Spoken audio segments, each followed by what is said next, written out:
Welcome, everybody, to the comic panel. I'm Cody. I'm Taylon. I'm Jacob. And I'm Shawenta.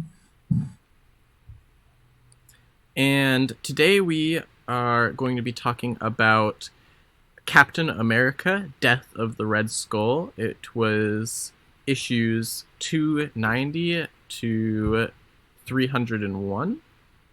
The writers is mostly J.M Dematteis, or Demetis? J.M Dematteis. I think it's just No, Dematteis. it's Dematteis. Oh, well, Is it? Demattis? I don't know. I haven't heard I, anybody I think else it's say it, but it reads like Dematteis, at least to me, but also Mm. very I think anglicized. I think I heard in that interview it's D Mateus. Okay. Sure. I'm pretty sure. Okay. J.M. Dematteis. But also the some of the issues were either written or helped in writing by Bill Mantlo, Michael Ellis, and Mike Carlin. The pencilers were Ron Friends, Herb Trimp, and Paul Neary. Inkers included Steve Leola. It Steve looks it's spelled like Lay Aloha. So I don't know if that is Lealoha. Okay. I don't Okay, know. Steve Lealoha, Jack Abel, Eduardo Barreto, Joseph Rubenstein, Brett Breeding, Sam De La Rosa, Roy Richardson, and Dennis Jenk. Colorists were Bob Sharon, Andy Yakis, and Juliana Ferritter. The letter was Diana Albers, editor Mark Grunwald, and cover artists were Mike Zeck, Paul Neary, and Tom Smith. Back cover artists John Byrne and Tom Smith. And Captain America was created by Joe Simon and Jack Kirby, and that's all of the credits that I'll give. John Byrne um, is the guy who. Is this the same guy as the artist for X-Men? yeah, Okay. for a while, yeah. Gotcha. And he had a famous run on Fantastic Four, and he had a famous run on Superman, and yada yada yada. He did a lot. So, starting out with Captain America 290, Mother Night introduces Mother Superior, the daughter of the Red Skull. Pretty cool cover with the black, you know, blackout Mm. of the costumes and stuff. Appreciated that. Oh, I guess technically the subtitle is Echoes for the issue. But yeah, we get introduced to, like, a bunch of the side characters of this era. We've got Jack Monroe and Bernie Rosenstein, Was it Rosenthal? and or Rosenthal. Yeah, I think you're right. So yeah, Jack Monroe is the Bucky of the 1950s, who's in suspended animation. And then he was used in Evil Plot to work against the real Captain America. And then he reformed and became Nomad. And now he's Captain America's partner and roommate. And then Bernie is Captain America's current girlfriend. Yeah. And so basically in this issue, they Captain America and Nomad go out on patrol. They meet up with Falcon. And one of the things that stuck out to me in this issue was when basically it's known kind of as the fire escape scene. It's the little boy that's like about to break and enter, burgle. Mhm. whatever. And yeah, he's basically like, what does Cap say? Like, or yeah, the kid is all like, "Are you gonna bop me with that shield?" And he's like, "I'm not gonna hit you. Are you aware that you were breaking the law?" It's like, well, that sort of makes you an evildoer, don't you think? Like, no, I never did anything like this. I won't do it again. I swear. And he's all like, "Okay, I'll take your word on that for now." I really want to emphasize that. I just like, really Captain liked that America because says, it "I'm was not gonna like, hit you yep, that's yet." how it should be done. We've You gotta know, talk a you little don't have first. to just like beat up people that are breaking the law or about to break the law. There's a bit of Oh no. understanding on Captain America's part. I was going to mention something that like I didn't like too much about this issue, but it is a problem with like whenever you start reading, like not at issue number 1. There's a lot of this issue. I think it happens a couple times, but this issue might be the worst, where it's like everybody's referencing things that happened in the last couple of issues, where it's like, oh yeah, remember that time when I went to the far-flung future of the 1990s? And then it's like, oh yeah, there was that weird like bad future that you prevented by coming when you came back in time. And then it's like, I like oh how yeah, vague it Sam is. Wilson It's just a was bad like future. in an election, and I don't know what that was about. What was that, Chillette? What was that, Chillette? I didn't hear what you were saying. I was gonna say, like, there's a lot of that talk of like, man, that future was really bad. It's like, how did you save it? Like, guess you got to read the issue. I should say that continues to happen for quite a few issues, where they're like talking about issues that are just totally not a part of this run. Like, I can't remember, like, him and the Avengers went to something. That Secret Wars tie-in. It's like, go read Secret Wars, I guess. He was like, I don't want to talk about it. So I guess we won't. Okay. It was also like a really long, I can't remember how many issues it said to read of Secret Wars. I was like, no, I'm not going to read that many issues. Well, I thought it said it was 6. I thought it was like 6. That's still a lot. Oh, okay. It was, go read this other 6 or like 8 issue run in the middle of this 12 issue run. It's like, no, I'm not going to do that. It's dumb. Yeah, it's just like the random conversations. God, isn't that crazy, that thing's going on? Yeah, it's crazy. Pretty wild. Wonder what it is. And yeah, like for as much as like time they dedicate to it, like even like some of the side characters, like I don't know anything about his current love interest or this person that he keeps insisting is like one of his greatest friends, Rosenthal. And like, I don't know this person. I don't know anything about this guy. Rosenthal. Are you talking about Bernie? Are you talking about Arnie? Yeah, Arnie. No, there's his like Bernie, Arnie. His love interest, because it's Bernadette is her like full name, Bernadette, and then there's Rosenthal, and then Arnie Roth. And then Roth is like that guy's like I don't know anything about these characters other than everybody keeps saying they're friends, so I guess they're friends. And apparently Bernie and Cap haven't known each other for that long. Like, but they're just great friends. Apparently, I don't. Well, I mean more than friends, but yeah. It's. What do you mean more than friends? I was talking about Bernie. Oh, okay. Oh, yeah. See, their names are like their names are really similar. They both have a last name that starts with R, and they both have like an IE kind of first name, well, nickname. So, but like, right. Is this the first issue is the same one where Nomad or Monroe has the dream, right, of Captain America being old? Yes. Mm-hmm. I love that line where he's like, "Oh, it's Captain America," and then he hugged him because he knew he could trust it. But just like there's like the little line of like, "Don't worry, it's just friendship." Yeah, it's a little like funny looking back on like old comics where it's like, yeah, I'm sure these two muscular men are just roommates. I'm sure that they're just. I mean, they are. To me, I just thought like, you admire him a little too much. Like, I don't know. To me, it's like I would much rather be like my own guy, my own man, than to put my like identity around this other guy. Like that to me. Well, I mean, like that's true. I don't like that.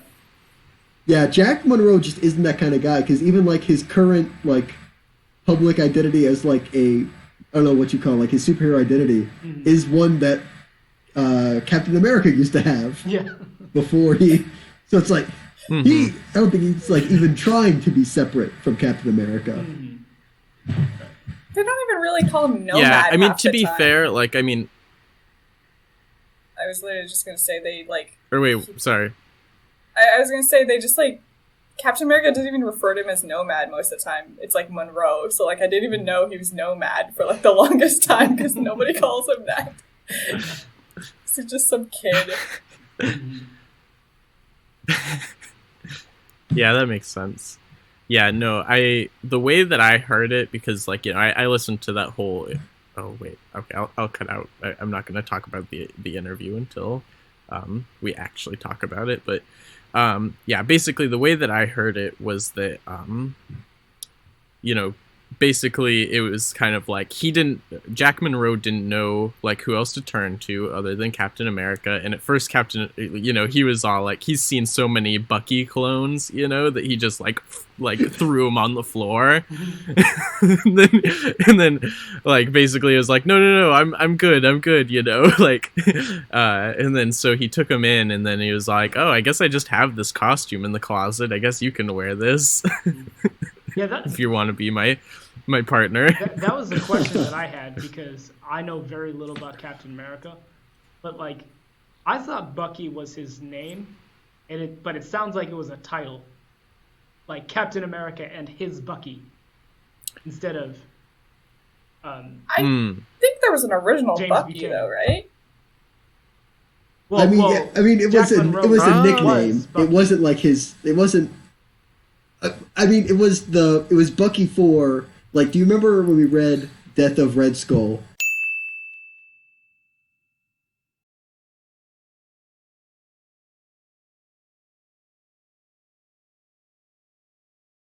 And it was like, oh yeah, there was that college professor who brainwashed that kid into thinking he was Bucky Barnes. Mm-hmm. Isn't that Jack Monroe? Yeah. Yeah. So yeah, it's like I'm not sure it's healthy for him to like still be around. That might not be a great situation. Mm-hmm. But also, yeah, Bucky, like, it is a name. It's just that it's a nickname for James Buchanan Barnes. But he's still dead at this point. It's probably not great to still be like the grown-up version of that kid that you were brainwashed into thinking you were. Oh, is that what happened? He thought he was Bucky. Yeah, but like he's still like he's a Bucky replacement because he's his sidekick. But yeah. Gotcha. Okay. Yes. Okay. I'm still not 100%. Like, yes, I know how this happened. I know how he's Nomad, but like. Oh no, it's we'll dumb. You're right for not understanding it, because it's dumb. Yeah.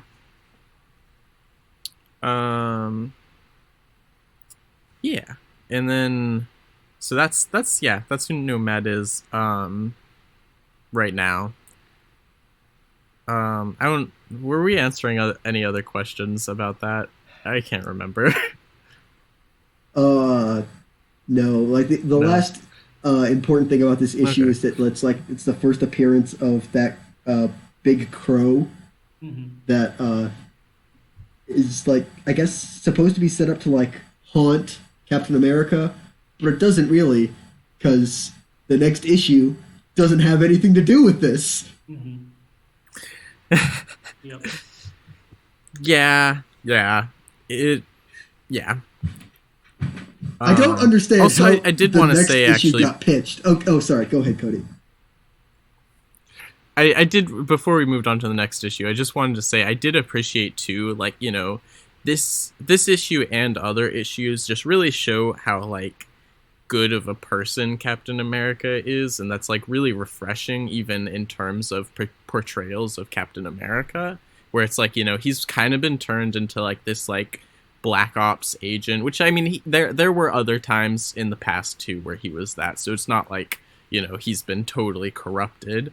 But I just like that, he's going to play cards with his friends, and like, because, he's still like, his friend is still really grieving from this loss that he had in previous issues and stuff. And, it's like, there's other superheroes. He doesn't need to be out patrolling like all the time. He can just like, cheer up his friend. And that's something super heroic in its own way. And yeah, I just enjoyed that. But yeah, so going on to the next issue, Attack of the Tumbler, or To Tame. Man, that always bugs me when they have like one thing that seems like it's going to be the title of the issue on the front cover, but then they name it again on the inside cover. Yeah. just go by the title of whatever the end of the current issue, whatever it says next, just go with that title. No, that's just a third title, but I don't think that that's more correct. Well, no, I think that the most title. correct is the inside cover. well, when it it is the same. Yeah. Yeah, To Tame a Tumbler. I see. Yeah, okay, you're right. Sometimes there's 3 separate ones though. Oh. And that really bugs me. Mm-hmm. I want consistency, dang it. I don't know. To argue Cody's point, though, I like the title Attack the Tumbler way more than To Tame a Tumbler. Yeah. Like, I understand it's like To Tame a Tumbler has more of the alliteration, I guess, but like Attack the Tumbler sounds better to me. Because of Attack of the Clones? No, it's just like it is more like it makes Tumblr seem like a threat, which is like, or at least it tries to, when it's like the Tumblr doesn't sound inherently like a threat. It just sounds like a enthusiastic gymnast. Yeah. So to summarize this issue, there's a guy named Tumblr. He took the role from his now deceased brother and is going to steal some files from Guardian Life, which is an insurance company that denied him life insurance on his brother, and Cap goes to kind of help him out because the life insurance company has actually been insuring other supervillains, and their plan was to insure supervillains, not pay them, and they're like, who else are you going to go to? Supervillains? You have no claim here. And so Cap helps the Tumblr out with that. That's it. That's like, that's the end of the story. Like, in the middle of this, like, Death of Red Skull collection, here's a story about insurance fraud.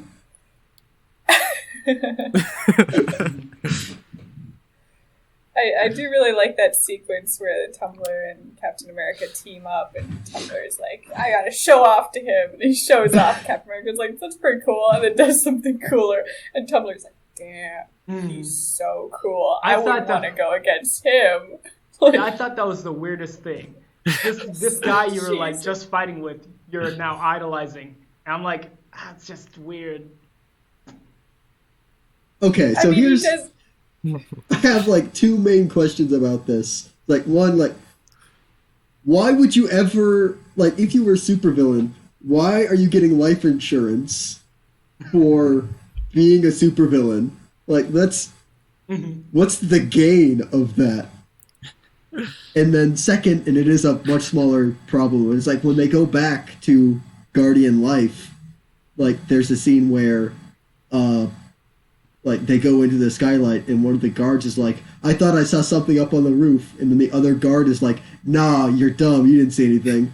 But it's like, which would be fair if this wasn't a city in which Iron Man, Spider-Man, Daredevil, Punisher, like, all these people, like, are known to be traveling by rooftop. So why would you say, nah, there's nothing up there, don't worry about it? It's literally an insurance company that seems to thrive off of scamming supervillains. So, like, for their employees to be like, God, these superheroes, that's crazy. Yeah. Like, you're in New York. How are you forgetting that, like, you're in, like, it's, yeah. I mean, I'm it's a just small imagining like the problem, previous but it's Tumblr just dumb. like coming off of the roof and then walking into the building in front of them to get his original insurance plan. Mm-hmm. Also, Guardian Life is the name of the insurance company. Yeah, If there's any confusion about that. it's just a silly issue that has nothing to do with anything. Because, like, it doesn't even deal with, I guess like, I will agree. the Black Crow that we got at the end of the last issue, and it was like, oh man, this is gonna be a problem for Captain America in the future, and then nothing happened with it. Until the issue It did after this one. eventually. Yeah, I mean, I was totally worried that the Black Crow is just going to be like, just like the Tumblr, where it was like, what's the point of this? I want to Mhm. I want to go quickly. So there was a panel where Captain America was flipping through files, and they had names of all the supervillains. And so one of them was Jonathan Powers. His alias is Jester, and he first appeared in Daredevil number 52. They had Otto Octavius there. They had Calvin Zabo, which is Daisy's father in Agents of S.H.I.E.L.D. Like, whoa. His alias is Mr. Hyde, and first appeared in Journey into Mystery, number 99. They had Klaus Voorhees, alias Cobra, which, I think, is that part of the Serpent Society? I am not quite sure. Maybe.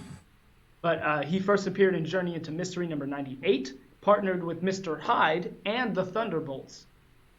And then they had Silas King, alias Solar, partnered with Claw, like the Claw. Oh, And formerly with the Emissaries of Evil. And he was a former drug smuggler.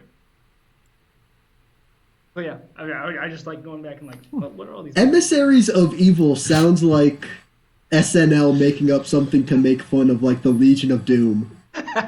Like, it sounds like a made-up, like, group of superheroes or supervillains. Mm-hmm. Yeah. I mean, when you're doing it over and over and over again, eventually it just sounds fake. It's like, Well, they had like the Brotherhood of Evil, right? it's like the I thought wasn't that like Brotherhood of Evil Mutants? Okay, yeah. Yeah. I mean, yeah, it's still evil. But So Brotherhood like of at least Evil like Mutants, Legion of Doom. Sinister Legion of Six. Doom, like you hear Legion of Doom and are automatically like, okay, yeah, those are bad guys. But like Emissaries of Evil just sounds like they're making fun of something. No, it actually sounds more like you are a representative of bad guys. Like you don't actually like do the evil doing. you're the evil lawyer or something. Where it's Right, like you are engaging in libel against my not guilty sponsors. Yeah, it's. Yeah. But yeah, this issue's kind of dumb. I get that. Nothing happens. On to the next one. I gotta step in.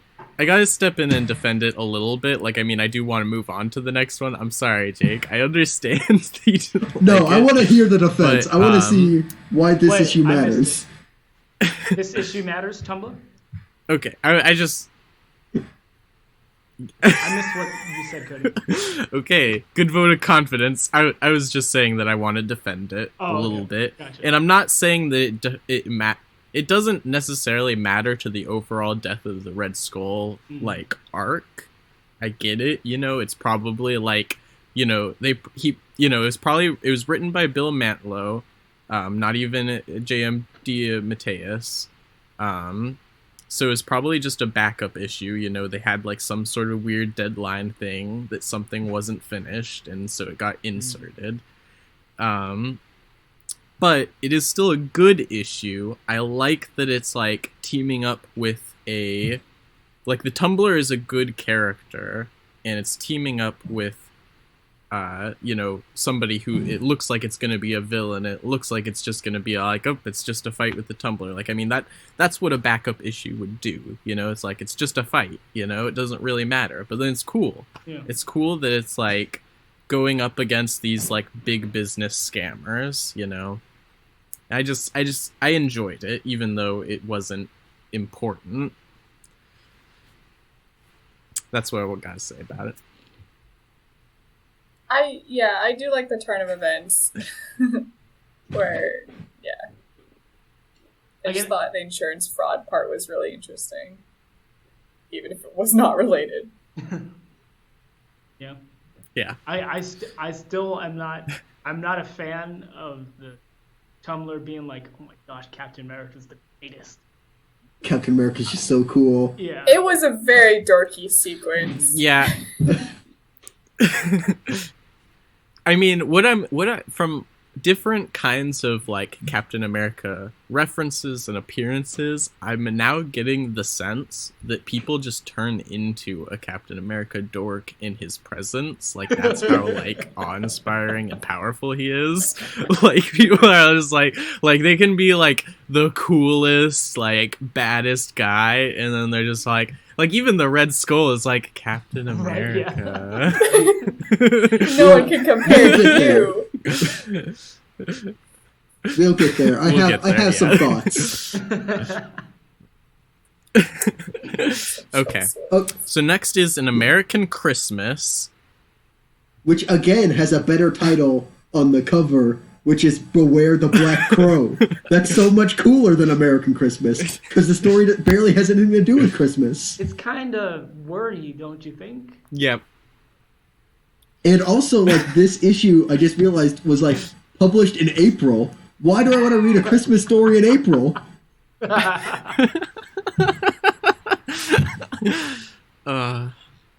Because Marvel time already doesn't make any sense. That's why. I don't understand why you would choose to make it make less sense, but it's like, yeah, April, perfect time for a Christmas story.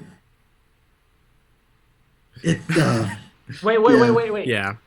No, never mind. I don't That still know. doesn't make I sense. did. Yeah. I was gonna say, like, hey, Who knows, the last really? issue was I don't. a backup issue, and so maybe this was planned to go take the place of Tumblr, but they didn't finish this one by the time it needed to be, so they put Tumblr then. By then it was Then April. it just would have been in March instead of... So yeah, this issue, like, it picks up where I thought doesn't. the first one would have, like, or where it feels like the second one should have, where it's like Captain America talking about, wow, this crow keeps appearing and, like, messing with our crime fighting. This seems like it's a big deal. I should probably figure out what the deal is with this crow that keeps appearing. Yeah. There's a really and, weird like, romantic basically, scene I in did. there. Oh, you thought that was weird? Yeah, she's Which just part? like being Bernie, like, being weird, acting like a bird, I and thought then, that was like, cute. swooping on Steve. Like, it's just weird. I like that. Maybe because I'm single, I like, thought- I don't get, like, that's a couple thing, but, like, Yeah. it just seems weird. It felt weird where she jumped up to do it, where she like scrambled over Captain America to like make fun of the bird. I She, love like, Jack. just- Jack Oh, comes in yeah. and he's like, "Oh wait, I'm sorry, am I walking in on something?" And Bernie's like, "Oh, whatever gave you that idea?" No, okay. I thought that it was like really cute, like they're just playing, they're like, kind of just like, like she's all like, I'm gonna attack you, and he's all like holding up the checkered pillow as a shield, It's just like, I thought it was really cute. And then, like, yeah, the kind of awkwardness of, like, you can't have superheroes about to, like, be too intimate. Open the door. Well, that's like that happened in like- the first issue too, where just like they're in the mansion and like, man, we don't want to wake up other people. Let's just talk quietly in the kitchen. It's just like, oh, just being a wasp. Oh. Listening to you guys. Yeah, Can't catch a break. true. Yeah, you can never be alone for too long. Crazy kids.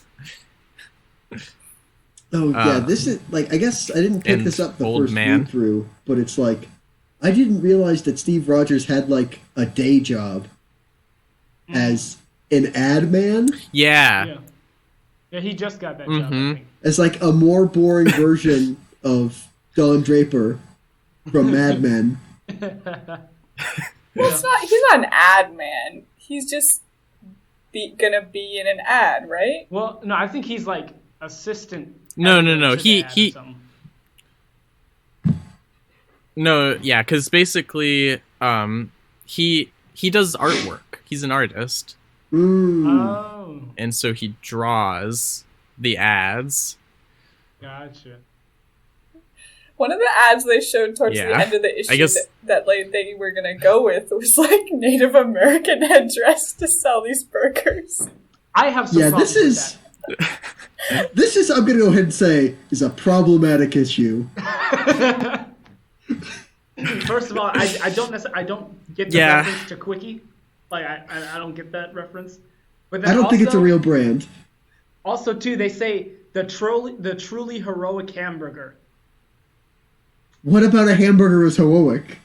No, Well, I mean, it's that's the fact ads that for it's you. the Indian. It's the Indian attached to it, is what I'm getting But- from that. And I'm like, So that's why I totally mistook it for like, oh, Captain America is gonna like model and be in this burger ad. That's Oh, why. okay. That's why I thought they were like going the heroic thing. I was like, I guess this is a really weird way to sell out Captain America.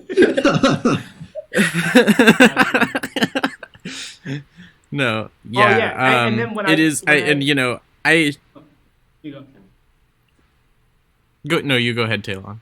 When I saw that, I was like, are they gonna go like the Noble Savages route? Is that what they're? I mean, it saying was right the now? time, And they said when they- savage nobility, and I was like, okay. When did the crying Native American man? When did that ad come out? Was it the 80s? I feel like I'm it was not sure. it could have been the 70s, but like It's it was the around time there. of like Marlon Brando and Johnny Cash being like, "Oh, the plight of the Native American." The And fact it's- that they used an Italian man for that, the Native American in that ad I'm talking about with a single tear.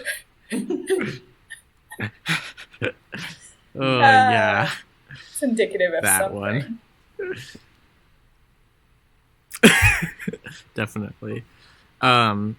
Yeah, anyway, I'm glad that Captain America, you know, was speaking out against, like, you know, essentially, like, let's just call it what it is. It's a racist ad, you know, even if it's not like explicitly like saying that there's like a problem with Native Americans or anything. It is, you know, racist. And so I'm glad that he was all like, hey, you know, I know that this is going to be hard for you to understand, but this is a problem. Right. The guy's You like, know, I actually want you to lie to me. Don't tell me the truth. Yeah.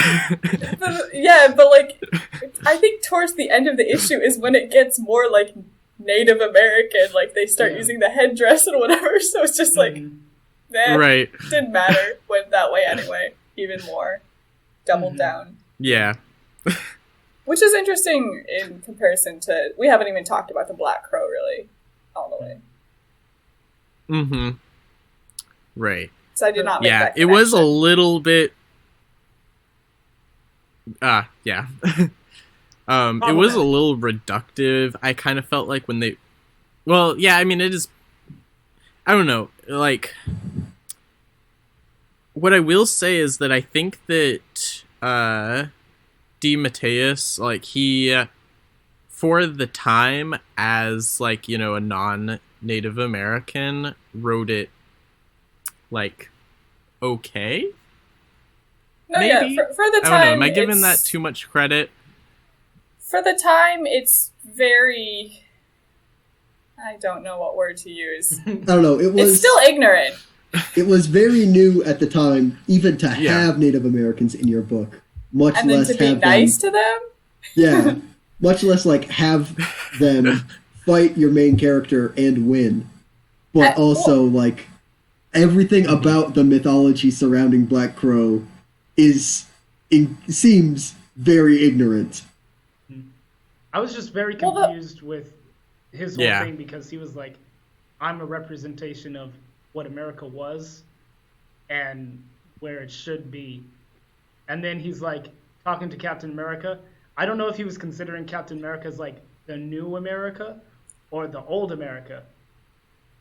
I do appreciate that it was like, So well, I don't know if I appreciate it, but like, I guess it could have been worse because Captain America. Oh, it like, could have been way worse. Yeah, because Captain America was like, all right, I give up. I'm not going to fight you. And they hug it out. And I'm like, okay. I think I don't think it was very eloquent at saying it, but I think I totally saw it as like, you know, of course, the embodiment of all the suffering of like Native Americans and whatever. Like that was interesting. The fact that they brought up all that stuff very explicitly, like they named them, in the face of the what we think the American ideal is, and just like Captain America kneeling before him, admitting that, you know, he's not all everybody, you know, puts him up to be. yeah, because it's like, you know, because like, especially coming out of like other semi-recent stories, you know, in somewhere in this book they like, you know, mention the Secret Empire and stuff, which is when, you know, afterwards Captain America became nomad because like, you know, there was this whole like secret chain of Hydra Nazis in the US government. Weird. And like, you know, it turned out that Nixon was like the you know, at the head of it and stuff, and so he was like, oh, I'm not attached to America anymore, you know. And then later on though, he discovers, okay, I represent the American dream, not the US government. But then, you know, it's like he still has to, as accepting that as his symbology means that he also has to accept that he still represents like white imperialism and colonization. It's and very manifest he has destiny. to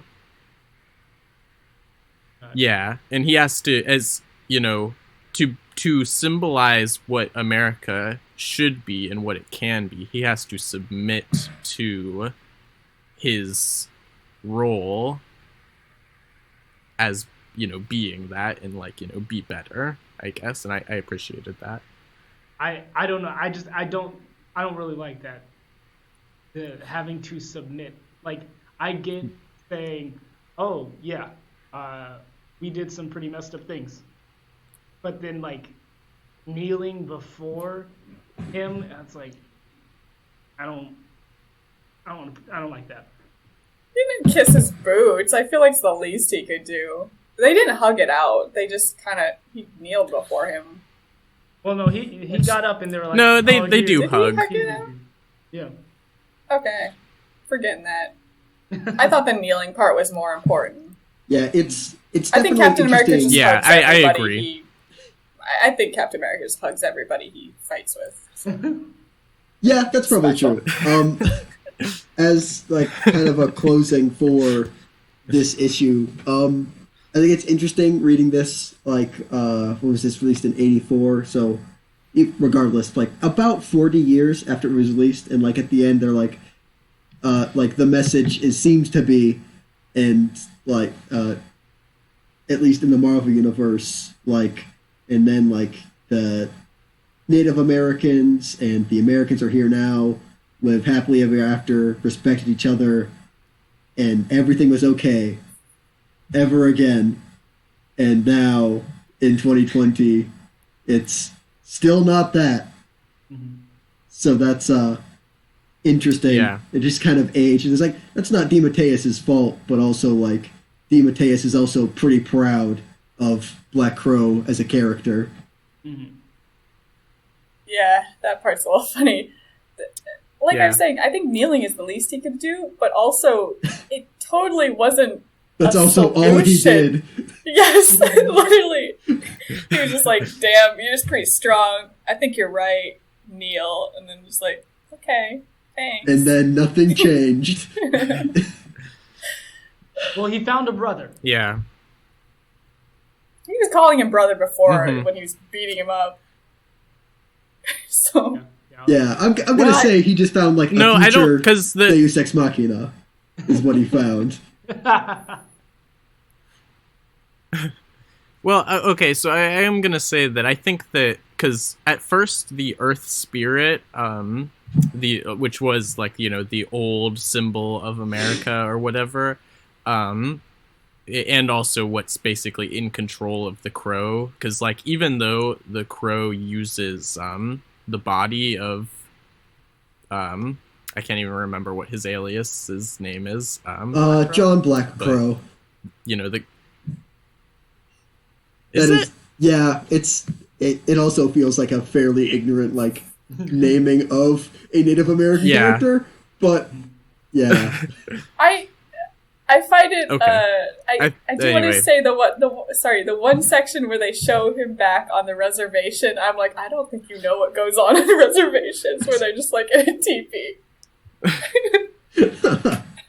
Oh no. Yeah. Anyway though, so yeah, when basically John Black Crow does not actually know what's going on when he changes into the Crow. He and that doesn't get resolved until later on in his other appearances. In other books even. He finally figures out that he's transforming into this thing. He thinks that he's just like kind of going crazy because he like has like visions and stuff.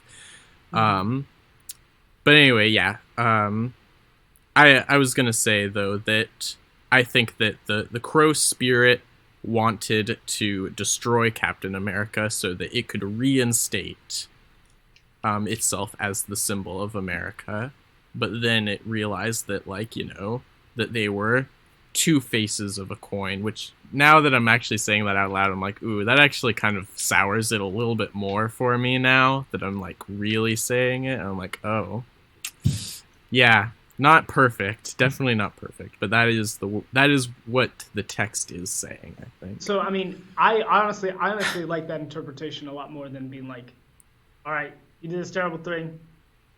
Repent right now. Kneel before me. I like the interpretation of like, yeah, because we're reconciling. Yeah, you did some bad stuff, and you apologize for that. Let's move forward. Mm-hmm. Right, yeah, because it wasn't demanding a kneel. It was demanding destruction, retribution. But then he was like, hey, this is like what I can do right now. So yeah, I guess in that framework, it is kind of nice, but it is also kind of like, the whole like lack of change. Yeah, but anyway, the other important thing that happens in this issue is that Bernie proposes to Steve Rogers, Captain America. That also happens. because and then also they run off to do Secret Wars. Yeah, I mean, I guess he nearly died. That's true. It's good for Bernie, but also like, and then they're not still married today, so it must not have lasted that long. Yeah, unfortunately. I think that Bernie is a gem. I think that she's so cool. I wish that they would bring her back. I don't know what happened to her. I agree. After reading this, I was like, I'm digging you. All right. I like her interactions fine with Captain America. Yeah. I mean, obviously, if I read more issues, I'd want to see more about her because I don't really know her character. Yeah.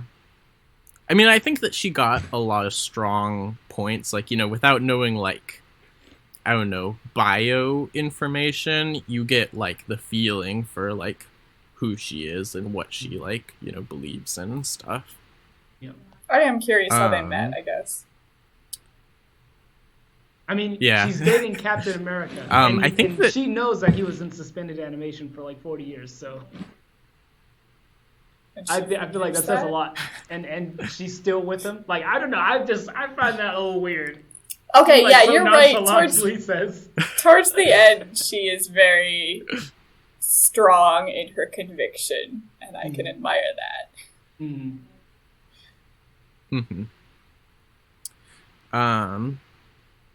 Yeah, so next we have what is it? Captain America Field of Vision.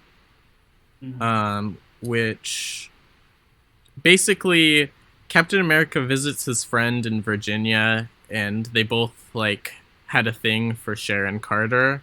Oh, is that and who was a Shield super Shield super spy, or not super, just spy. I don't know. Can you still be a super spy without superpowers? Sure. Probably. Yeah, I mean, you would call Black Widow a super spy, and she doesn't have any like traditional superpowers. Yeah. Okay, yeah. So yeah, Sharon Carter, super spy for Shield. And they both had a thing for her. Captain America was the one that was actually in the relationship with her, though. She died. And then now, like, with this marriage proposal, like, he hasn't accepted or denied yet, and he's starting to think about her again, And so he's all like, hey, I want to talk to my friend about this. Which is like, I don't know, kind of like, whatever. I didn't really care. I didn't know who Sharon was, so I thought she was just a regular person. He moved on. Right, this friend was in love with Sharon, but she died, and he moved on to have a wife, have a son. That was kind of the thing. I mean, yeah, the conversation was pretty much like... Yeah, actually... Captain America being like, yeah, I liked her a lot, and then the other guy being like, yeah, I liked her a lot too, but look at me now. I don't know. I did think it was interesting. That's a good point. Okay. I guess in the Marvel universe, there were only like two types of Vietnam vets: Punishers and David Cox, the pacifist. It's like you can only be one. Is this the same issue where like Monroe talks about Cox and is like, ugh, that pacifist?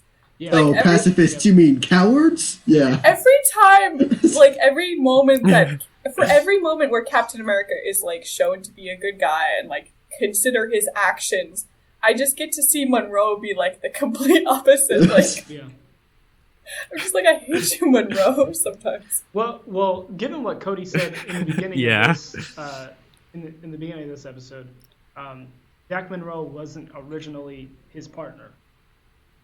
He was part of a plot to stab Captain America in the back, so to speak. Yeah. So, like, it kind of makes sense. Mm-hmm. And they said that they had only been partners for, like, a few months, and they're not even official partners. So it kind of makes sense that Nomad's, like, not know the ways of Captain America. You just reminded me that they have a scene, I don't think it's this issue, but where Monroe and Captain America are like, and now let's officially call ourselves partners. And I'm like, ooh, before you even like accept Bernie's proposal.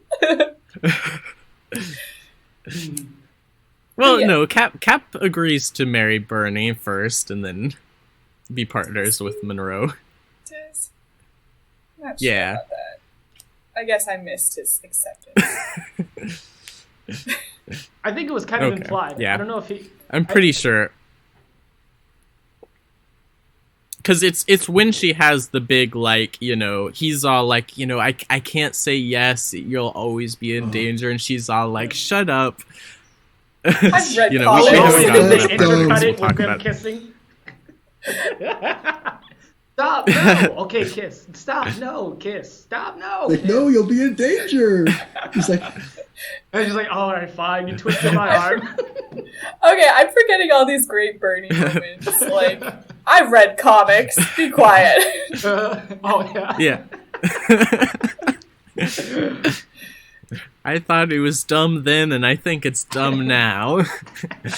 Yeah. And, Well, I and didn't 40 buy it. years That was later, good. we still see that trope in superhero media where it's like, nah, I gotta keep the people I love saved. Like, I thought that was like a new thing, like a fairly new concept, because I guess I didn't read that many old comics. But like, learning that even in the 80s, it was like old hat and dumb makes me so mad about like stuff that's still happening now. It's like, nah, I can't date whoever. I gotta protect them. It's like, no, shut up. Just date somebody. Honestly, though, like I don't dislike that trope. I think that trope makes sense. I think it can be done well. I mean, yeah, most of the time it's like we got to create some tension, so just throw it in there. Mm-hmm. I mean, like, it's one thing, like, if it's like, oh, Yeah, I can't tell my parents because, like, I don't want them to know they didn't ask for this. But it's like, oh, yeah, this person who I'm dating, who, like, might accept it, who knows, and, like, could accept me and love me. It's like, nah, I can't tell them. Well, I mean, that's the thing, though. It's like, you don't know that. And so... Also, well, too, yeah, but like if you're gonna go off of like stuff you don't know a bunch of stuff in a relationship. That doesn't mean you're not gonna date them. But also too, it's like you don't know if because some people might say, yes, I am willing to accept that consequence. But then when it comes home to roost, they're like, oh, okay, I didn't know I was getting into this. I guess it's easy for us as the audience to like be like, well, they're obviously gonna accept you. Mm-hmm. I do hate when the trope is used to be like, I've got to push them away and never talk to them again. And then, of course, they fall into danger because they go looking for them. Like, oh, yeah, that's you pretty just reminded dumb. me of Spider-Man. Because he's like... Probably what I was literally thinking. I can't be with you, MJ, but you're going to be in danger. She's always in danger. She's already constantly in danger, yeah. What is it they have, like... I can't remember. Somebody was complaining about the Green Goblin kidnapping MJ. And it's like, wait, doesn't this mean they have to know that, like, MJ and Peter Parker are dating, so Peter Parker is Spider-Man. But Spider-Man shows up and they're like, Peter Parker? Like, I just kidnapped this girl for no reason. Oh, that was my question, because they're like, let die the woman you love. And you're like, wait, what? How does... No, MJ didn't question the fact that, wait, he said he loved me? I hardly know this guy.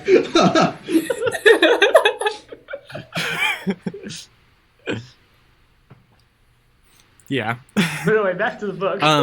What I was gonna say though, yeah, I was quickly about the general, like, love interests and not being able to be with them, blah blah blah. Was that, like, yeah, I think that this idea was new at the time, like 1984, because like also the idea of like shedding the secret identity was pretty new, because it was kind of weird. They just thought that they had to have secret identities, otherwise kids wouldn't buy them.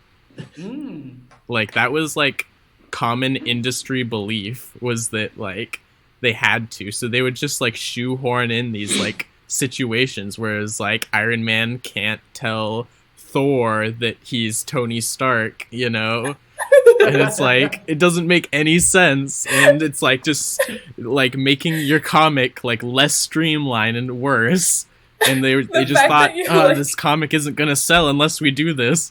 The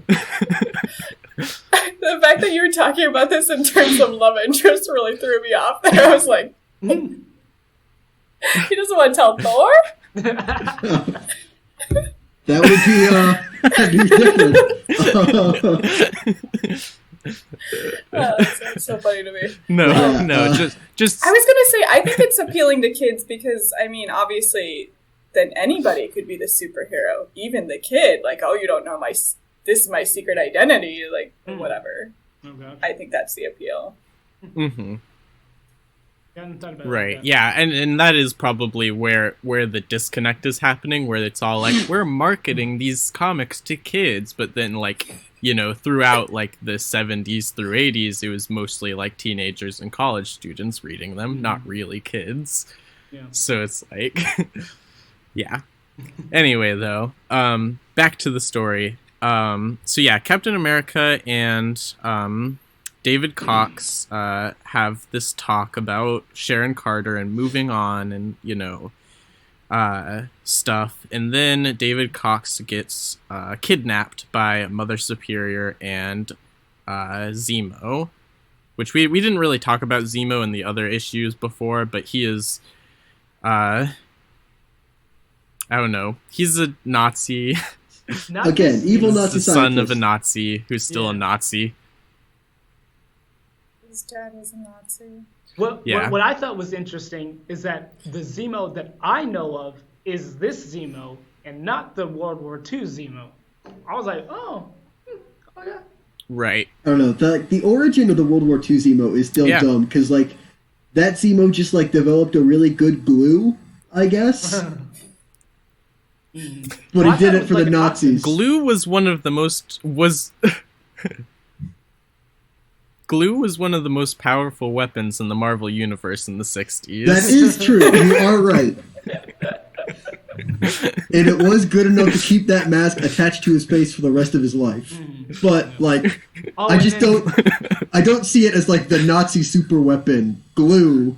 It's just that it doesn't like strike fear into my heart. The fact that like Zemo's backstory, that he constantly like they keep going back to it over and over again. He's like, man, I fell in that vat of chemicals, and thank goodness I had my costume on, or else I would have died. But I didn't have my mask on, so I'm now just disfigured. Like, so it only would have killed you if you weren't wearing your costume, huh? Yeah, it seems I want to say poignant, but like it's too non-important, but like the same thing that happened to his dad happened to him. It's like I want to say that's like poetic or whatever, but like it's too not important. I mean, it's poetic, but also the fact that they keep doing that, like we can talk about that later, how it seems like everything that happens to your fathers is going to be the same thing that you do is what they seem to be doing. Doomed to follow the same footsteps. Yeah, I think at least with Zemo, what it was trying to illustrate was that if you follow in the footsteps of your fathers, then, you end up with the same consequences. I do like it more in Zemo's as far as like some of the characterization they give to his father, or at least the characterization Zemo personally gives to his father, as compared to like when they did it with the Red Skull. But we'll get to that. Yeah. So, basically David Cox gets like super tortured, and throughout this issue, they're really like hamming up like he is such a good person pacifist, like, even Captain America is like, I think that if I was born later, I might have just been you, which I'm like, that's not exactly how that works, but I get it. Wait, is it? So was he yeah, saying that like, if I was born 30 years later, I would be a pacifist, kind of thing. I think he's saying their life story. I thought that he was saying, yeah. Gotcha. Yeah, I agree with Shawenta. Yeah, and then, so they're torturing him, and basically they just, like, they use special, like, psychic mind powers and a big machine to basically have him, like, brainwash him into being the Slayer, and they also cut off his arm. No, his arm. Which doesn't really get talked about at all. He was already without that arm. Well, always. At least like in this comic, he was always without the arm. I think he lost in Vietnam. I think that's a subtext. Okay. But, they show a back flashback or something, and he doesn't have an arm then anyway. Yeah, but like thank you for clarifying that. Then I did miss that the first time through, and like only when I did like that full panel of like I'm the Slayer. And then he's like missing an arm. I'm like, wait, what? He's missing an arm. And I had to go back and like, oh, he was missing an arm the whole time? I'm dumb. God forbid the villains ever like take a limb from somebody. That'd be crazy. They just gotta mentally torture them. It's like they are guilty of many crimes, but they did not take that man's arm. Okay, gotcha. So yeah, and basically, you know, they brainwash him, and he's like, okay, now go kill Captain America and his partner, and they're like, you know, trying to. Oh yeah, and then it does go off on a cliffhanger to the next issue. The worth of a man, but is it the worth of a man or a measure of a man? More alternate titles. There breaks my theory. Okay, all right. It's it's a little bit of both, where it's like, I mean, those two sayings kind of mean the same thing, but it's like, yeah. They're just like, what did we put on the last page last time again? I think it was a measure of a man. And I guess they just don't keep records, like nobody wrote down what we put. Yeah. Anyway, though, sorry. Okay. So yeah, we go back into the battle with the Slayer, and also Cap has been like transported to like this mental dimension, I guess. Like he is gone. He cannot help Nomad against the Slayer. Yeah, there's this weird like shielded off. Is yeah, this like invisible dome is he just appears in a couple force field? times in this comic, and nobody's like, this must be the doing of Zemo or Mother Midnight or whatever her name is. But it's just like, it just kind of happens whenever it's convenient to like torture Captain America. To be fair, though, this time he didn't even know that it was Zemo or Mother Superior. God, Mother Superior is such a dumb I think name it for is. that character. It is Mother Superior. I hate it. Also, It's everybody nice, calls her isn't it? mother. And You it's think weird. so? I don't like it. I always thought that Mother Superior was involved with Hydra. Mother Superior sounds like she should be a nun. She doesn't Where does sound it like call evil her Nazi Well, I Mother mean, she villain. kind of Superior? is. Yeah, I mean, right. they keep using the imagery of nuns, but do they call her Mother Superior? I literally thought they But only called her Mother Knight. Yeah, but like, yeah, Mother Midnight, Mother anything other than Superior, really. Because I don't think they're Catholic. They're just Nazis. Well, there name. I is don't like a it. bunch of Catholic imagery. They have a cool church. I and don't felt like know why. doing some theme decorating. Well, see, think of it this way: Yeah, I mean, I think. she's a nun, but Go ahead, Talon. daughter of the superior man. So, No, Okay. I don't think that. Yeah. Nope. I see where, but then you have to say Mother Superior, and then it falls apart. Wait. So they just go with daughter superior? It's just a bad name. It's just, Zemo literally, like, when Zemo's talking to, like, the Red Skull, he's like, oh yeah, where's Mother going? Like, they all call her Mother, which is that's a different like problem, but. Okay. I see the problem. I get it. And to be fair, you know, later when they use the character later, they completely rename her to just Sin. Like, I mean, yeah, like Sin is a strong name. They for do a it villain. on purpose.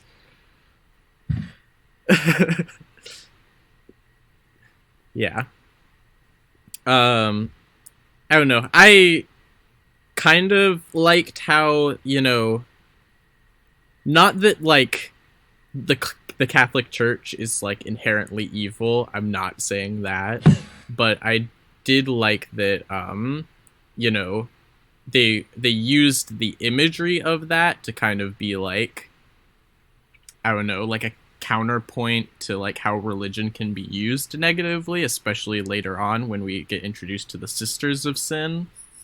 Yeah, Um, I'm not gonna go that far. I think they were just like, hey, let's just use this because we wanted to. I don't think they were trying to make a point about bad Catholics.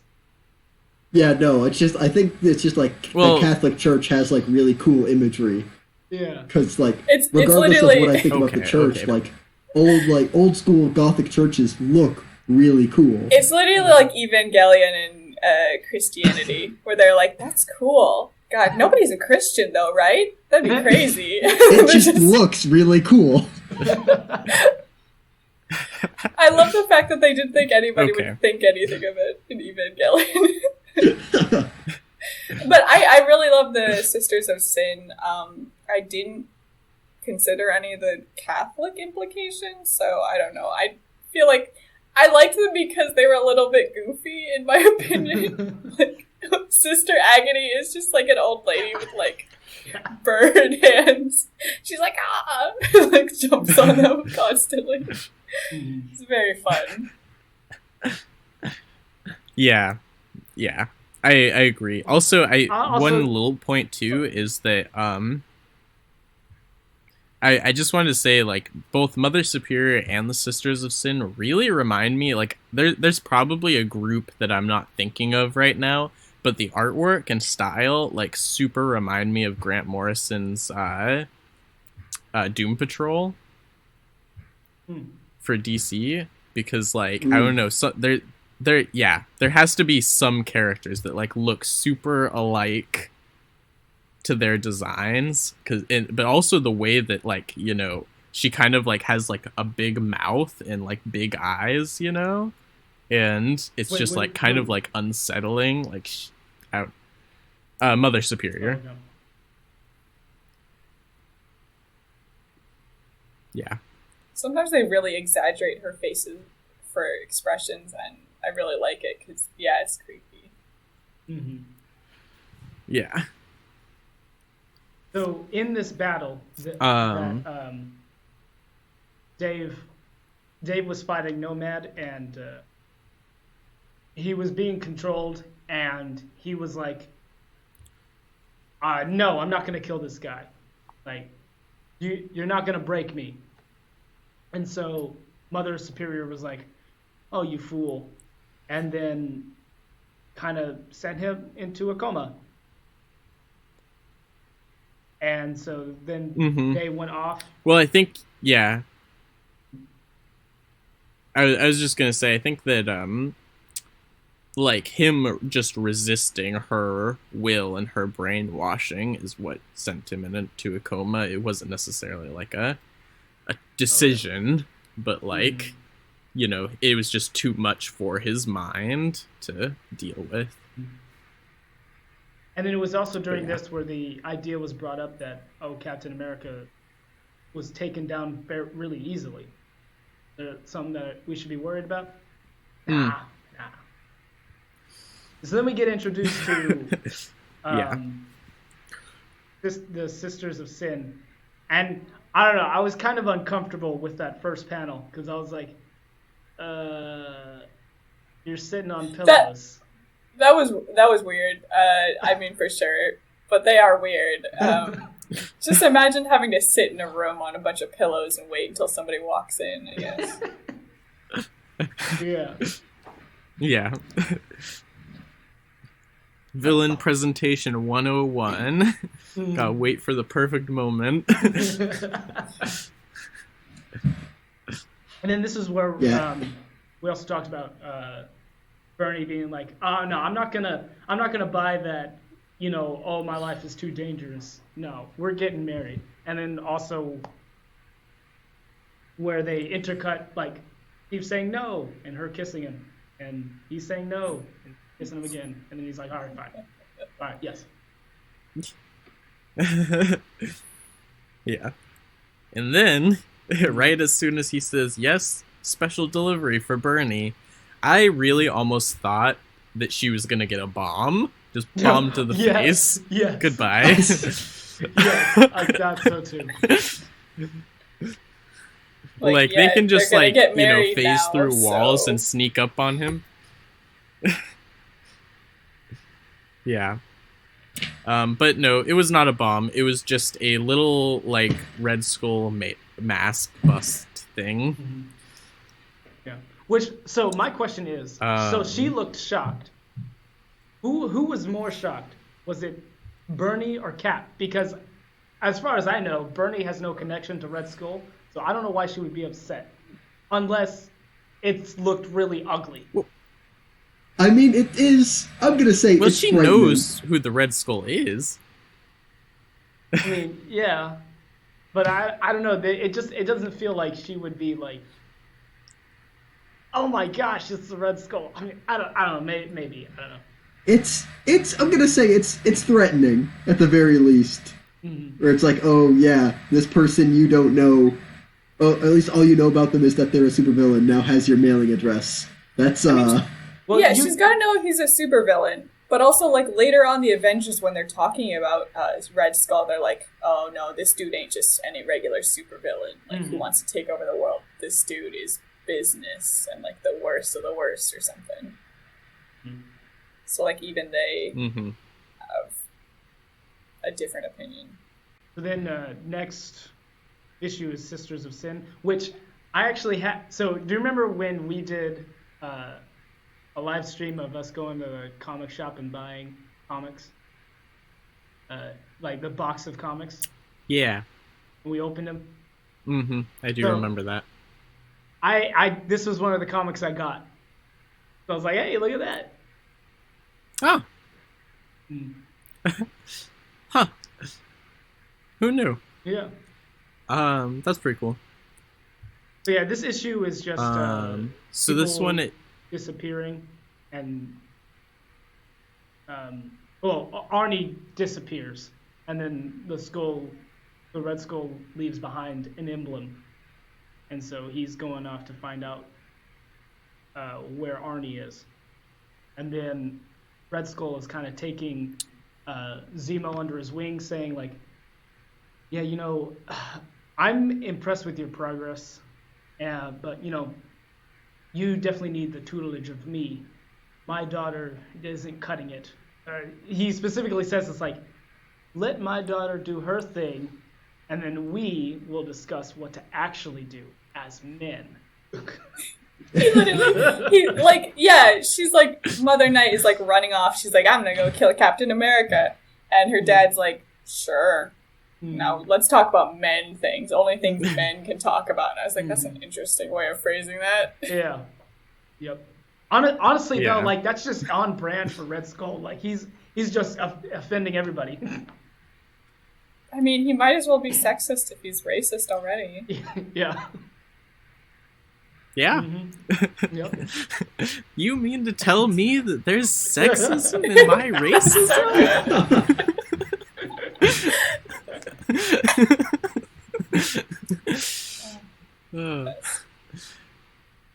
Yeah.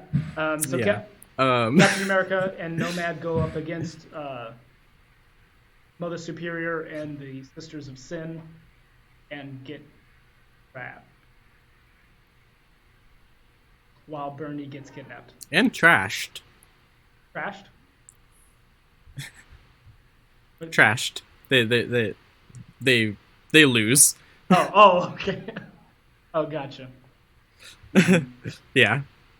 Oh, okay. And then, so like they fall for the oldest trick in the book, where it's like, oh, you need to come find this person, and they get there, they start fighting, and then they see the guy who they think kidnapped the person who got kidnapped, except their face is covered up. So you start beating on them, and then it was the person you were supposed to save.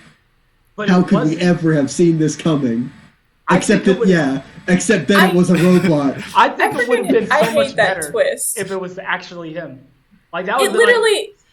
Like, I'm so used to that trope being done where, like, oh, God, you hurt the person you came here to save. But, like, that was legitimately, like, upsetting for him to pull off the mask and be like, oh, me with my, like, super strength hurting him, and he's just a regular dude. Like, I did not like that. That was very unsettling. And then they're like, don't worry, robot. And you're like, okay, I don't care.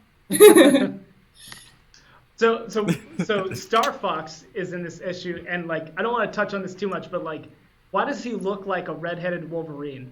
I don't get that. So fox ears. I don't know. Yeah, I don't know. true. Yeah, I guess- I don't know. Yeah, Bernie gets kidnapped. Couldn't and then- tell you. Popular design. Oh. And then the next issue, which doesn't have a title. Hold on. Yeah. And it's just continued next issue, Mm-hmm. and then it's more of Captain America's friends getting kidnapped. Falcon gets kidnapped, and then this is where we find out that the guy was a robot. Turns out, and then also like this is where Captain America starts to age like really quickly, which it turns out was it was Captain. It was Mother Superior all along. Or no, was it Mother Superior or was it Sister Pleasure? I mean, Who it was was the Mother one Superior Yeah. indirectly. Yeah. It was Sister who Pleasure. tricked Jack into drugging Captain America the whole time. So So literally, this is the the whole story. thing with that is like Monroe Which, looks at the one sister like the sister of pleasure, right? And he's like, oh God, remembering things, Yeah. and like Yeah. remembers that she like seduced him, and then realizes through that like he's been, poisoning Captain America with that stuff in his drinks. So this is the story, and I really don't like the story, but it was like he saves this girl, and then they're like, oh yeah, we hit it off, and we had a few drinks, we made out, like all that stuff. I was like, Okay, I you don't say like that, but that is a scene in what's that Spider-Man? one. The first Spider-Man, where it's just Yeah. like, oh yeah, gotta save MJ, and then it's Yeah, they honestly, do the most famous superhero kiss ever. honestly, like for me, I want to defend it by saying she initiated, but that still doesn't make it better. Just a bunch of you're- weirdos. The problem you have with it is still there. Yeah. So did that actually happen in a previous issue or something? Like, It says 287 and 288, so like just before this collection started, I guess. cool. So people reading that don't get the payoff until like so many issues later. Yeah, I just don't understand like how I understand like it's suspension of disbelief, like, but what drug can pass through Jack and not affect him at all, but affect Captain America? Well, But like with it was. with the I don't amount, He wasn't They drinking gave him it the himself de-aging though. drink. I don't think they gave him the de-aging drink. I think they only gave Cap that, It, or the not de-aging, but the aging. so it's like, okay, so he gets like Winter Soldiered kind of, where it's like, or not even Winter Soldiered, it's like, I don't know, it's a weirder kind of brainwashing where it's like you're just doing stuff that you don't remember. Okay. Yeah. I thought it was like he got like irradiated or poisoned somehow, and like being around Captain America was what was doing it. But I guess, gotcha. yeah, like reading it again, it is like, yeah, he got brainwashed into dosing him. Yeah. So, just some more talking about removal plan. God, there's a lot of things in this book. Also, I did want to say that they do find Arnie at the end of the previous issue too, and they're basically they've done like they've essentially traumatized him and like made him like dance and sing and like make fun of himself for being gay. Are you sure? I think it was just him being fat and and like sloth. I don't know if it was that. okay. I Okay, I No. feel like there we was can some subtext there, but like No, Red Skull literally like just calls him slurs later on. doesn't he? Oh, is that what like a bop is or something? What did he say? It's like a fop or something. Yeah, fop. Bop. But okay, Is- but Yeah. also, so Yeah. like Oh. previously when Monroe was like, man, he's really upset over his roommate's death. That's a little weird. That was the subtext. Yes, and I was Yeah. like, are they implying? Are they also Monroe? What is your problem? Okay. Well, I mean, I would assume that he Yeah. wouldn't assume that he's gay. So it's like, wow, you're really close. Like, I don't know. Well, So I mean, Yeah. they would literally. Why would they have Monroe comment on it? That's what I okay. felt like. Gotcha. right. Yeah, basically it is technically only subtext because there was a Marvel company mandate, no gay characters at all. Oh. And so yeah, basically but you know, Dematteis, you know, he was all like, well, you know, Captain America is like kind of like, you know, about like every facet of America, so he would surround himself with different kinds of people, you know, and of course this is his longtime friend, like from before World War II and stuff. So, but yeah, you know, basically they couldn't say it, but they were gonna heavily imply it. They make sure to tie his roommate's death around like Arnie's entire character. So I really think like Mhm. once Monroe mentioned it, I was like, I feel like they're really trying to make sure I think about this. And then when they kept doing it, and the way Yeah. they kind of ridiculed him, also the villains, I really felt like I was like, okay, yeah. Mhm. Gotcha. And then Red Skull just went out and was like, yeah. The next issue, also not titled, but covered with Will Bucky Die Again? Oh no, it's Remembrance of Things Past. At least, at the end of the last one, it's Remembrance of Things Past. But then at the Okay. beginning of this one, there's nothing. Yeah. So, man, comic book titles are weird and kind of dumb. Yeah. We get, you know, kind of Zemo's like interpretation of his father's, like, you know, his memory of his father and stuff, and then also recounting his origin again, I just his own origin. I love the phrase. His heart was as expansive as his intellect. I'm like, yeah, but he was a Nazi. Literally, like... Yeah, that's... Like- So I really like the characterization where he's like, God, he was just so loving. He was like the most loving person I knew. And I'm like, but he also spent all his time and energy making like helping them do horrible things. Also, too, was it Baron Zemo that said that Yeah. Hitler was like loved the Jews? Is that what he said? No, that was said Red out Skull of- later, I think. Oh, that was. Oh, that Yeah, was yeah, Red Skull said that. but- Okay. It's his whole talk about how hatred can only be born out of like the greatest love, Which we're going to talk about when we get there. which he has for We're gonna- Captain we're gonna America. talk We should about say Yeah. Okay. his great love for Captain America. Oh man, and like here's another title drop that is like still better than both so far. It's like All My Sins Remembered. That's such a cool line, but it's like halfway through the book, and it's like here's another version of Bucky dying, except it's just with like this weird like I don't even know what you call Reenactment. machine monster that they fight Android. against instead of like in the Winter Soldier when we read that it was just for the experimental plane or whatever. They fight, they get This was caught. a rehashing of what Avengers 56 or something. Is that what it was? Oh yeah, there's a. I know what you're talking about. There's like Yeah. a tie-in in there somewhere. Where it's like, oh yeah, this is where we told Yeah, this story I think before. Avengers. Yeah, classic Avengers number 56. Because like after they get knocked out, they're tied up to the experimental plane, and it's like, Gotcha.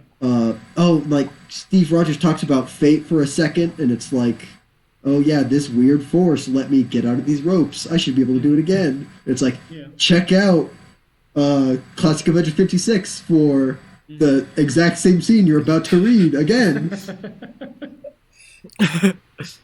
We also skipped over. So I didn't look into what that issue was, but I got the instinct, I guess, that maybe like there was some sort of like weird, like, I don't know. I feel like there was like time travel or something involved where it was all like, we have to make sure that Captain America gets frozen so he can join the Avengers, you know, and like his mission goes as planned. I don't know. That's we my have to best make guess sure he's a man without out of knowing time. anything. We have to make sure everybody he knows dies. So we skipped. Not everybody. Arnie is alive. Yeah, so they wake up. It turns out all of the things that just happened in the past were weird technobabble that they just call the Deus Machina, or which is the God Machine, and it's like it's not that you relive your memory, except it's not just memory, except it is memory because you don't change the past, but you believe you changed your past. I guess it's dumb. I mean, he said so. What he was remembering was the scene where Bucky was dying, but instead this time he saved Bucky, and so they're like, "You've brought him back," but like, I was expecting a little bit more than that. I was like, "Is Cap gonna look for him? Like, is that? Did he literally come back to life? Is that what you're saying?" Still not answered. Yeah, that was really confusing. I don't think that Bucky literally survived in reality. He did save Jack Monroe, who was also connected to the machine and, you know, thought that he was Bucky in that memory. Okay. That seems a little weak. Yeah. I don't know. It was kind of a it does seem a little weak. Like he was all like, you have saved Bucky Barnes, the Red Skull declares, and I'm like, did he? Did you? I don't know. That's not. It definitely is not coming in clear for me either. And then we get like what this machine is supposed to do. And then we get the reveal that Red Skull, his skull is actually just a mask, which I guess his face is new. I don't know. I liked it better when it was like the movie version where it's like, I got the weird like bootleg SS version of the Super Soldier Serum, and it made me have a bad face. And but in this, it's just like a mask, I guess. Sure. I could have taken it off at any time. To be fair, his face is equally as disgusting. I will say. I mean, he's just old. He's like, villain old. One day compared we will to Captain all America look old. like that. We will be wrinkly and old. All right. I mean, I think they did a good job. Like, I'm like, wow, that looks like an old racist man, though. Like, you know, I don't know. Yeah. I don't know I what features specifically tell me about like the fact that they drew old people and they're like actually old. Like even Captain America, they were willing to make him look old. Yeah. So yeah. Red Skull is like, hey Cap, let's talk. You're gonna benefit from hearing my origin story. My issue-long backstory. Everybody's got to hear. You've got to hear it, and it's this is probably where it loses me the most because I don't care. I don't care that this Nazi scientist had a bad life, especially because it seems like he also made his life pretty hard. He wasn't just like a victim of circumstances. Well, so to me, I don't think that he was trying to say I don't think he was trying to garner sympathy from Captain America. I was just thinking you're gonna understand me.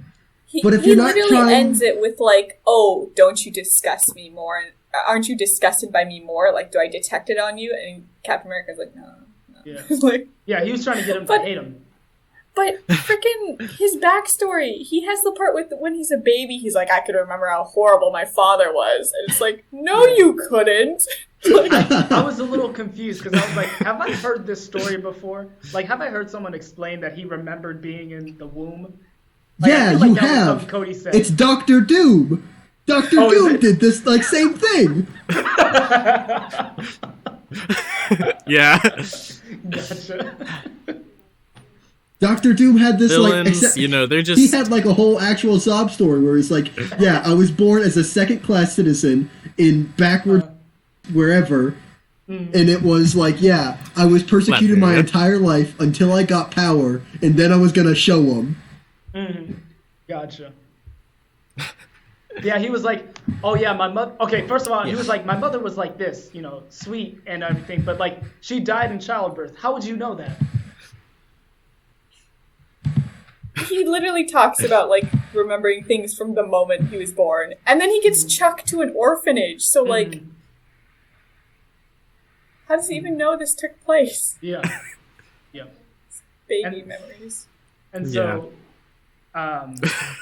he was just going around, or he like went out on his own and then just going around, and then he met a woman, and you know, like a normal jackass, you know, forced himself on her. He definitely, he forced herself, or he forced himself on her, and she was like, yeah, get away, and then he was like, all right, die. Well, he tried to interact with her, and then he was like, oh yeah, I never really learned how to talk properly. So she was kind of like, ooh. And he was like, well, gonna punish you for that now. Yeah. Lashed out. And then he became a bellboy where Hitler noticed him. And Hitler took him under his wing. I really did not see his career going from, like, murderer in some street to, like, bellboy in a nice hotel. Yep. Yeah, like I don't understand what also, the story like- is supposed to add. Like it's like for us as an audience. Like I understand it's like Red Skull is trying to get Captain America to hate him more, but it's like I don't need any more context to not like the Red Skull. Well, to me, like I was saying before the show, I think this kind of made my contempt for the Red Skull even more so. Like before, I was like, yeah, you know, he's a bad guy, yeah, hate him, okay. But now I'm like, oh, I get it. He's a bad. It's guy. that thing again of, like, humanizing him in some way, in bringing his villainy down to, like, something we can understand and comprehend as compared to, like, I want to take over the world and hurt people, and seeing, like, firsthand, like, somebody's, like, disgusted by him, so he lashes out with a shovel and just, like, probably beats her to death from what is implied. And I also think that they're doing this so that they can parallel it with what he did, his life, parallel to how he treated his daughter from birth. You know, the woman he sleeps with to have his daughter. He wants to have a son. The woman dies. He gets a daughter, and he tries to drown the daughter or something. I don't remember. Because that's also what his father tried to do to him. Yeah. And I mean, so that whole parallel they're trying to make there is to, like, build into the relationship between him and his daughter, and the fact that he rejects her as his, you know, to take over for him because she's a woman. Well, she's a girl. I don't think she's that old. Well, I mean, technically, she's not that old. She definitely looks that old. Because of that aging up thing they did. So weird. Yeah. Which also, you go. I just wanted to say that it seems like that was a silly part for me. It is a little bit further along in the story, but I mean, we are almost to the end of it. But basically, like, he was, like, fed up with, like, having to, like, take care of a child. And so he was like, well, I'll just age you up and then, like, invent this thing that works. And then he was like, oh, I can do that for Captain America. And it's like, wow, your whole evil plan like hinged on like something born out of like bad convenience. Like that seems like kind of weird. It seems like you would invent like the Captain America killing thing first, and then be like, "Oh, I can use this to age up my daughter, I guess." But now it's backwards.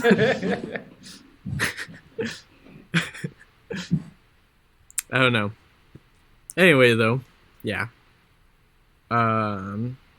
Yeah, so he's like, all right, Cap, I got some things to tend to, so make yourself at home. We'll talk later. And then the next issue is called The Bunker. Jake, which one do you like better, Cap's Last Stand or The Bunker? Of course I like Cap's Last Stand better. That's so much cooler.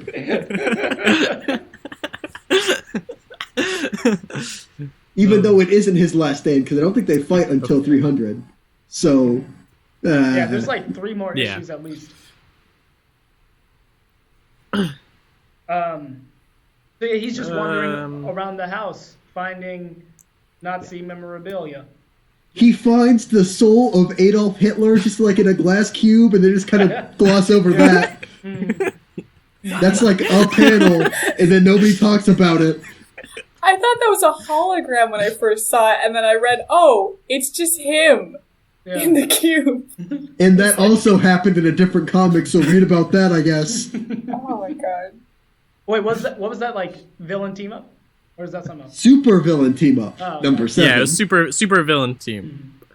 But also, just casually confirm the existence of the soul, and then also only have Hitler's soul, I guess. Just as like a mantelpiece. That's how evil he is. Let's see, the Avengers get informed so evil of Cap's situation, and they try to look for a way to help. And the people who were kidnapped, Arnie, Bernadette, Falcon, and Monroe. Monroe, Jack. They get ambushed by Mother Superior's underlings, and they duke it out, while also Mother Superior and Zemo duke it out. I do like that. Okay, I have a question about the sisters, and like maybe I missed it, but like, so they all got aged up. So why does like the Sister of Agony look like 80, and is like decrepit sure and like? Well, yeah, but like the rest of them look fine. Like they're not like falling apart. Special condition. Well, don't you know that, like, you have, like, your late 20s, your early 30s, and then you're just ancient. That's right. It's like in every sitcom where you need the old person character. There's... I guess, yeah. I thought, like, maybe there's an explanation and I missed it, but okay. Like, I'm picking up that there isn't really an explanation. No. One of them is just, like, decrepit. All right, cool. No. I love her because she never says anything. If I remember accidentally right, people just like yell at her, like "Stop clawing me!" But she's just like too busy clawing everybody. Like, yeah, the rest of them like talk like normal people, and she's just like gotta claw things. I don't know. She's just unhinged. Like, I love why her is she so different than the rest of them? I don't understand. Maybe it's an agony to look at her. I mean, what do you think she does when she's not fighting? She just stands around with claws. On a pillow. Yeah.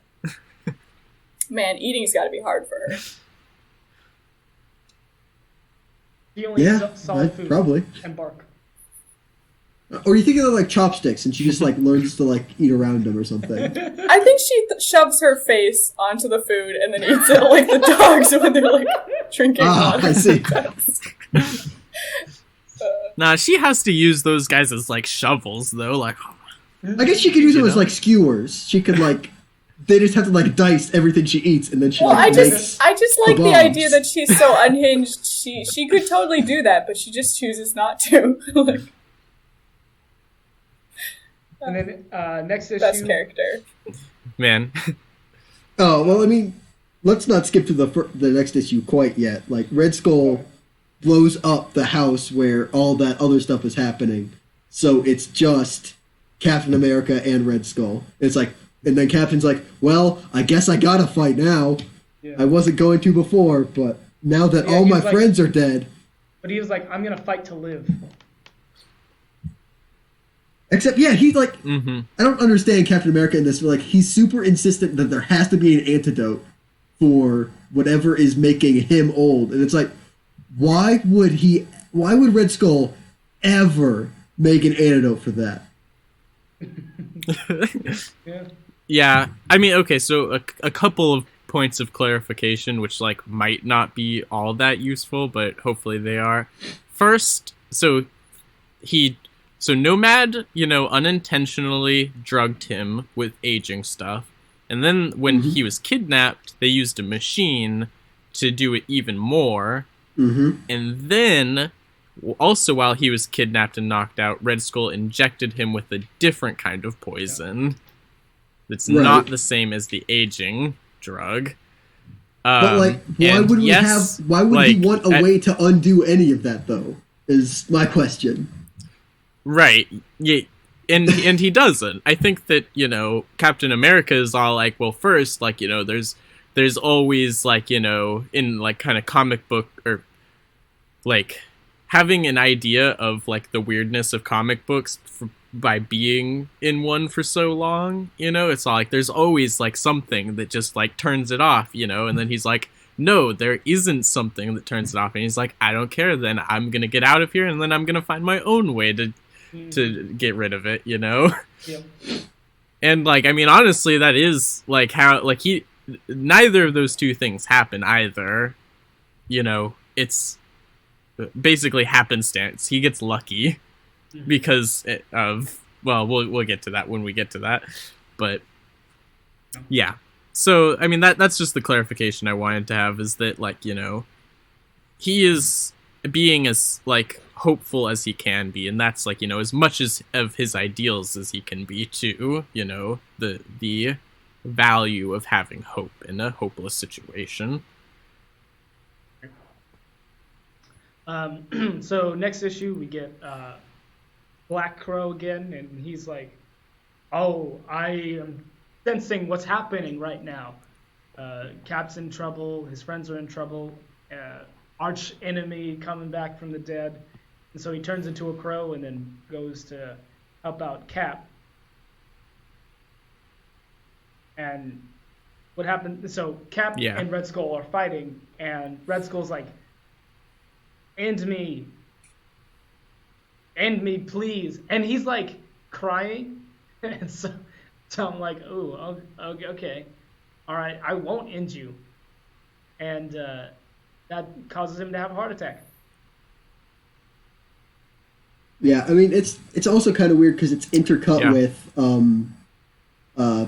David Cox, who's in a coma after what happened to him. And it's like his wife is talking to him. It's like, your life signs are becoming unstable. You're gonna die soon. You're slipping away from me. Until Captain America, I guess, decides to not kill Red Skull, and then that makes David's coma go away, even though Red Skull didn't have anything to do with his coma. Well, it's the triumph of the ideals, Yeah. David was just like, he was in such turmoil between like the brainwashing and what his ideals were, that the symbolism. I mean, but that was stuff that like Zemo and Mother Superior did. So it's like, why does Red Skull, who like maybe he told them to do that, but like he still shouldn't have control over David's coma?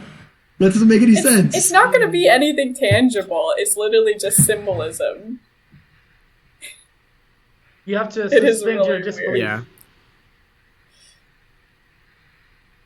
It is really weird, the fact that he's like dying. Like his wife is literally like, you're dying, you've stopped breathing. And Captain America is meanwhile like winning a moral battle, and David is like, oh, I can do it. And like starts breathing again. Mm-hmm. Also too. Yeah.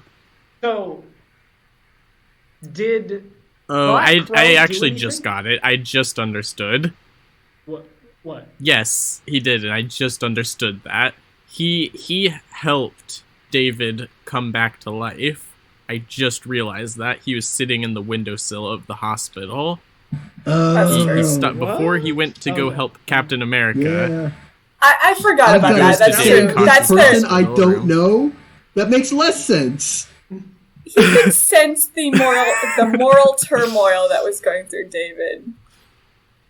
I thought he was just. But I watching. do. I mean, Yeah, it's obviously it's done the in sync to like symbolism.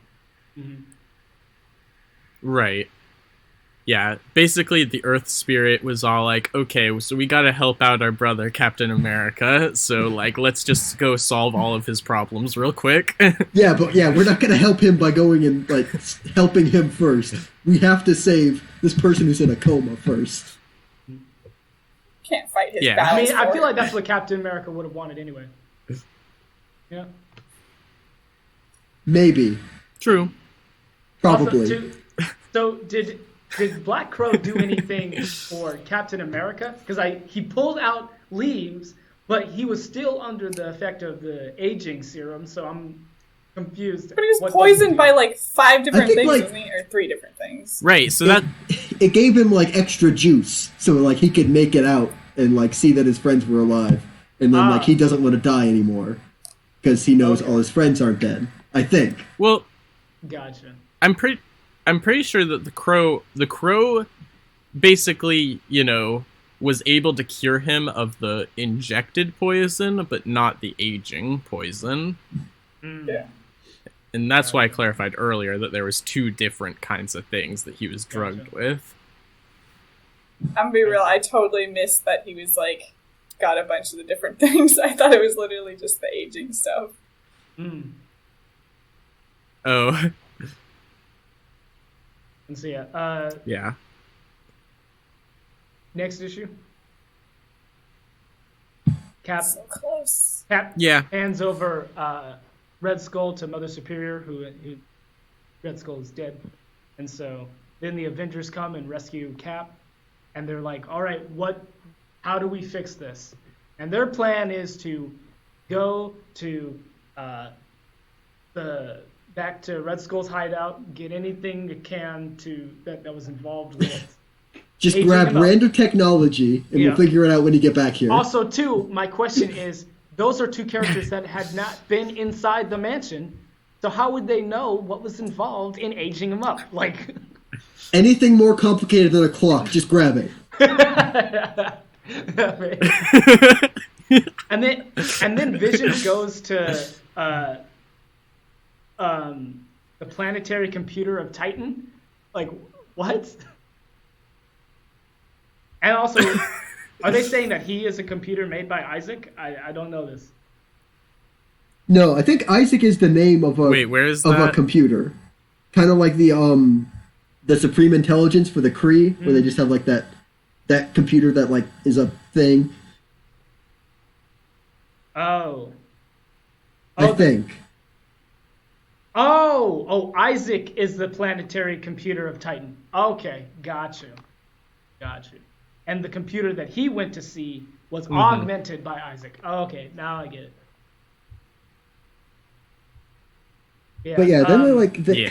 for some reason they go through and like retell the history of Captain America, where it's like, oh yeah, I got the soldier serum, and then like I got stuck in the Arctic, and this is something I never knew about like old Captain America history. Like he was worshipped by a tribe of Eskimos. Like, that doesn't make any sense. Yeah. But also, Namor came in and just threw him back into the ocean. Yeah, and just left him to melt like he's an ice cube in a drink. Like that also doesn't seem like it's that helpful.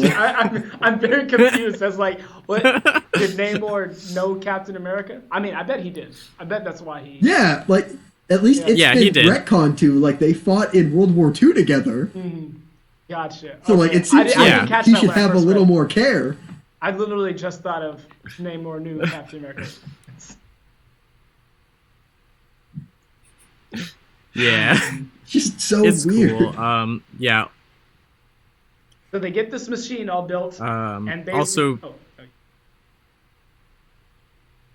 I was just gonna like touch on the fact like another like very very dicey representation of Native Americans. You know, definitely not like any of the Native Alaskan people properly represented. I'm pretty sure that they were like Captain America was literally at the North Pole, not you know where nobody lives. So just gonna throw that out there. Just like cleaning up the messes like, of old yeah, comics past. It's still also bit. dumb. Yeah. It's Yeah. So they build this machine that Anyway, shines rays onto Captain America to de-age him. Now, I didn't catch this, and so this was a nice surprise. So basically, the rays only affect people who were under the effect of Red Skull's aging up device. And so then the Mother Superior and her underlings show up. And they fight. And then at the end, they all get de-aged. I was like, oh, right, because they underwent the same thing that he did. Ah, okay, all right, I like that. mm-hmm. Because I was like, oh, no, they showed up, and they can't enter the room? Oh, no, this is horrible. I don't know. I did think it was interesting that it's like Vision, like once they're like, all right, everybody go in, go save Captain America after like they stop the rays. It's like Vision for some reason like can't go. He's like, oh, I'm spent. But it's like also you could just go in there and nothing that they could do could hurt you, like even a little bit. So it's like, wow, that's convenient that you can't go in and fight them, Vision. That's Yeah. But yeah, all of the girls are back to their normal ages of teenagers. Before we go on, I want to I love emphasize that I think we skipped over this, but so when the Red Skull aged up his daughter, he also got 4 other girls to be her just random orphans. Yeah, and aged them up, and they became Sisters of Sin. Yeah. Mm-hmm. Also, so yeah, I don't know. I like that Bernadette and Captain America are matching this panel. Yeah. Yeah, I did think it was weird that she was just doing dishes, but she was in this like almost superhero looking outfit when like she got kidnapped. That was a workout suit. Like yeah, that's one of those old workout. Right, I know. It is funny that she got kidnapped at that moment. Yeah. That wasn't the dishes one. That was when she was going to go see her friends were coming over or something. Well, yeah, Avengers. I don't know. It's still like she was doing way around the house kind of stuff. I think she was doing the dishes. Mm-hmm. No. She was doing the dishes previously, and Captain America was like, "You need to like lock your door more often, girl." I don't think that was the same one. Yeah, you're right. I don't. No, that well, it wasn't the same one, but it was a different. It was two different instances, but I was wrong. She was doing the dishes, and Captain America came up behind her and was like, "You really need to lock the door." Gotcha. Which, yeah, that's the PSA. Go lock your door right now. Mm-hmm. If it's not locked, go lock it. But she was like, "Hey, I'm not paranoid." Otherwise, go check that it's locked. I don't know what was going through her mind that makes her think that it's okay to leave your door unlocked. Like, were they just that? It's not okay. I don't understand. It's not no, right. She literally says to him, "I'm not as paranoid as you are," and he's like, "Do you know who I fight all day?" Like, but also it's like yeah, do you not expect somebody to just be like, "All right, give me everything you have," just barge in? Like, I don't understand. This is when New York was like at its most dangerous. It's like have your door locked. Anyway, yeah. I have a legal question that I think I know the answer to. So, do you think that the Sisters of Sin and Mother Superior are still culpable for the crimes they committed when they were aged up? no. Because like those crimes still happened. Well, I think they could claim like temporary insanity or something. I mean, like obviously like they probably wouldn't go to jail, but like it seems like it's an interesting legal question or like legal hypothetical. I mean, where it's like those crimes still happened. The people that they happened to still probably deserve justice, but like they are not the people who committed those crimes. Mm-hmm. I wanted to be like, oh, it's like Yeah, child I would soldier go with style, but nah. I mean, they were kind of aware of what they're doing. I still feel like it slightly depends on what they decide to do next, right? Yeah. Yeah, I mean, I'm pretty sure that the Avengers end up putting at least, the daughter of the Red Skull. I don't really know about the Sisters of Sin if they where they go, but I think that like they put her in like a super like government orphanage and like don't try to deprogram her at all. Oh, so they just dump her in an institute. So they might as well have put her in jail. Got it. All right. Yeah. They don't seek restorative justice. Yeah, I might have to look into that a little bit more because I don't quite remember, but yeah, I think that's what happens. Mm-hmm. But yeah, no, I think that basically the question brings to mind like Charles Manson and his like cult or whatever. Like, the Red Skull, even though he's dead, is the one that's culpable for the crimes, and maybe definitely Zemo too. I don't know. I feel like you would have a hard time proving that, like, because she had a messed up childhood, but she definitely wasn't insane, like legally insane. Like she still knew the difference between right and wrong. Gotcha. Yeah, I just don't think that she's an adult. I don't think though. she's ever No, been that's able. the thing. I don't think You are insane. right on that. Like that is definitely true. But Like you said, she had a bad childhood, but it seems like, I mean, they changed appearances, but I don't think that childhood had ended quite yet. Yeah. Yeah.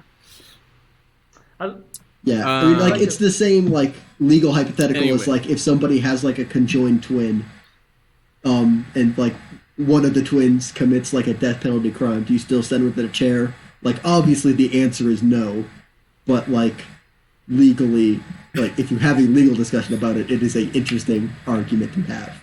I'm confused. Has that happened before? And it has happened before. If I like read your lips correctly, Tail on. It happened like a long time ago, like in France, I believe. But like, yeah, somebody had like like it was like one of those things where like they were gonna be twins, but like like one tried to absorb the other, but like didn't go all the way. So like one was like still technically alive, but like not really. Oh boy. Yeah, it was a weird circumstance, but like yeah, committed some crime and then like did actually argue that like, hey, if you send me to the death penalty, then you will kill this innocent person. And then they voted him not guilty for some reason, not just like not death penalty, not guilty. Gotcha. Yeah. Anyway, though, back to the comic. This is the first comic I've read So with Monica Rambeau's Captain Marvel. I think that's notable. Yeah, actually, I think that's the same case for me as well. I don't think that's the case for me, but yeah. I mean, she's cool. She doesn't get like a good spotlight here, but yeah, she is a cool character. So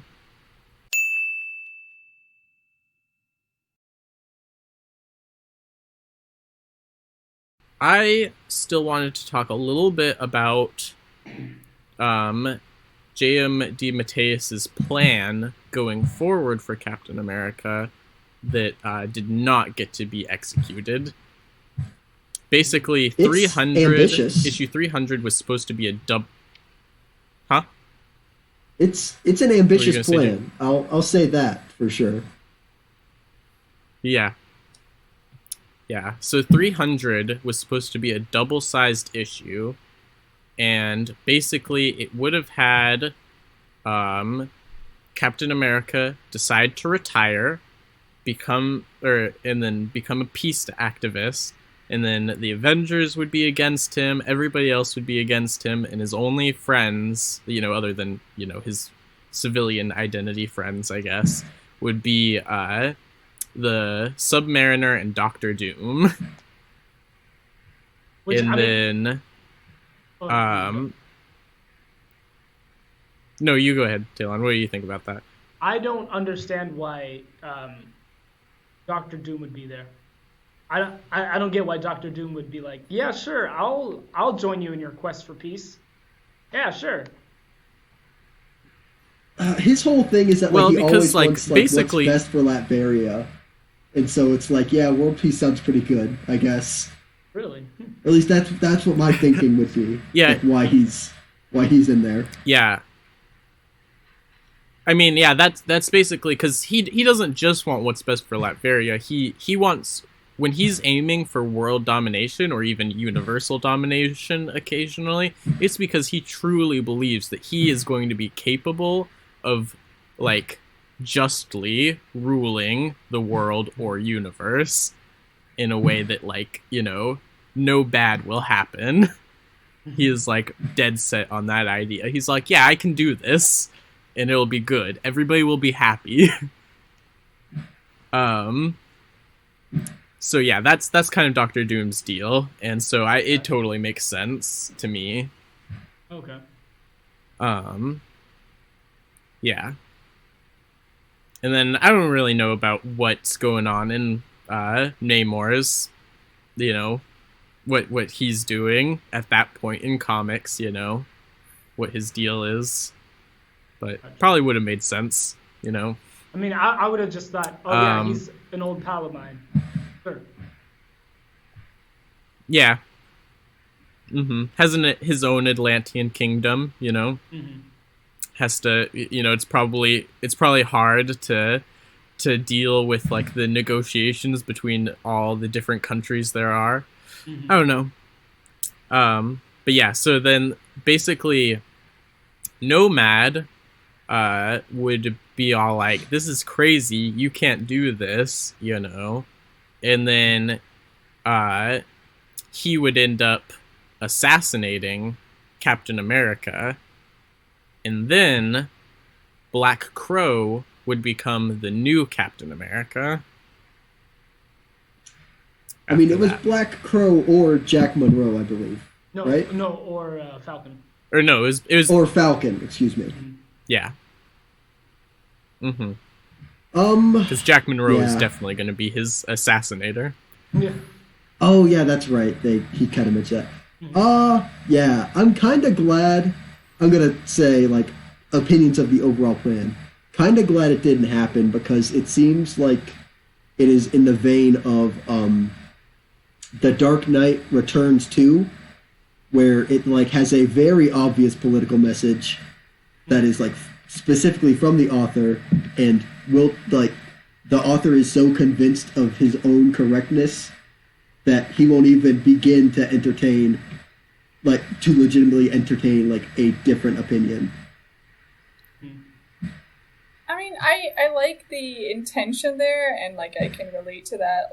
Well, I can't just keep having them duke it out and punch each other out while trying to spout off these ideals. But yeah, I don't know if I don't know how that would have gone. Honestly, my interpretation was so you're going, to me it was so you're going to replace a white character with a non-white character. Yeah, sure. Because that's what we need. I want to make a I joke didn't like here. the idea. Yeah. These darn social justice workers in the 80s. Yeah, I decided to look into the history of Black Crow after this, and he's got a couple of bit parts. He's in Daredevil for a little bit. He's in his last appearance is before Civil War is a 1995 Captain America issue where he tells Captain America he's going to die in the next 24 hours.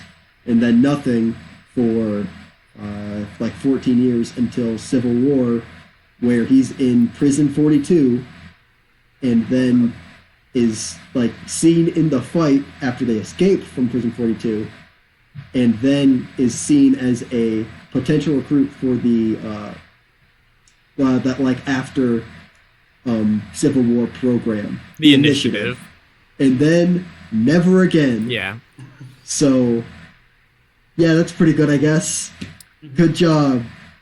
Dematteis. Yeah, they basically they more or less erased him after Dematteis quit the book because his plan didn't get to go through. Yeah, but like it's also like it would require a major rewrite as soon as like it becomes like way less novel just to have a Native American in your book, and then it's like, oh, this is a deeply flawed portrayal of this culture. So are we gonna do anything about that, or are we just gonna erase that's it? Part of the problem where like it's a nice premise on paper, but like have you really thought this through, how that continues on? Like what does that even mean?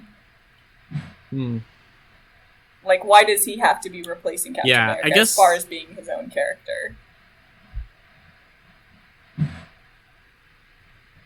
Yeah. So for me, like, you know, and is like to both explain my like what I thought of the idea and also respond to what you all have said, it's like I think that I liked the idea. I thought it was like kind of cool. I don't know if I would have like, you know, necessarily liked it like 100%, but you know, so I guess first we gotta split it into the two ideas, the two main ideas. It's one, Captain America quitting and becoming a peace activist, and two, Black Crow taking the mantle.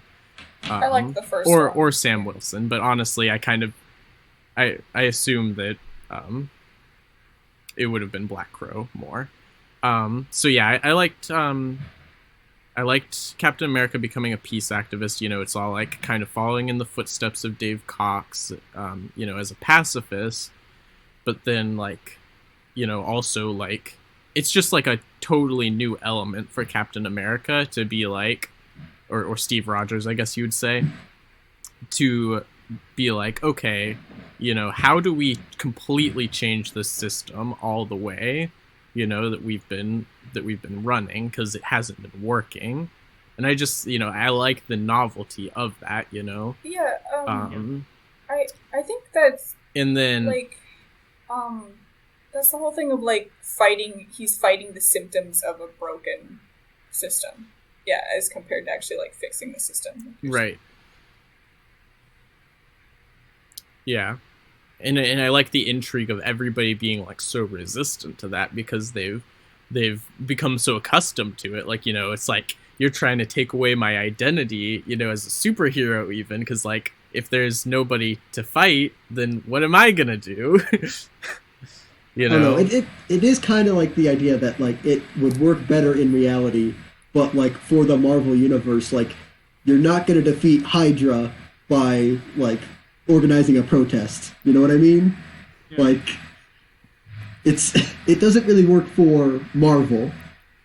It's like, and that's a problem of like trying to put like real world issues into comics, because like comic universes are generally so different than like than the real world. Right. Yeah. I mean, based on what we read, you know, for this week, I would have been interested to see how Dematteis like tackled it, though, because I do understand it would have been challenging. I just think I think that he could have done something, you know, with it. He said he did write it in the end, though, right? Like, but in a different form. Yeah, I believe it's like the Life and Times of Savior 28, which it seemed like it had pretty good reviews and was like released in 2009. I do think it's a little bit of, I don't know what the term for this is, but like a creator kind of like wistfully remembering something he didn't get to do, and like never like begins to think for a second that like maybe stuff wouldn't have turned out as well as he thinks it would have. He's like, oh man, it would have been great, it would have been awesome if I'd been able to do this in 1984. And it's like, it turned out great when I got to release it in 2009, but like man, I can't imagine how good it would have been if I got to release it 20 years earlier. And it's like, okay, you're not the only one who makes that decision, though, and you're not just making it for you. Like, other people have different opinions on things. Yeah, Yeah, and also that's true. Yeah, I I'm not a fan of him being like, yeah, so we released the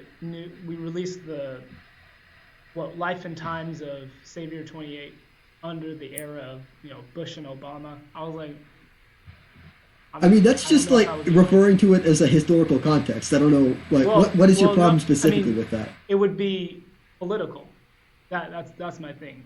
It's like to me, him saying that just meant like, oh, so it's going to be about politics, about like Obama coming in and being like, all right, we're ushering in a new era of America. Or I mean, Well, I like, don't know exactly where they would have gone.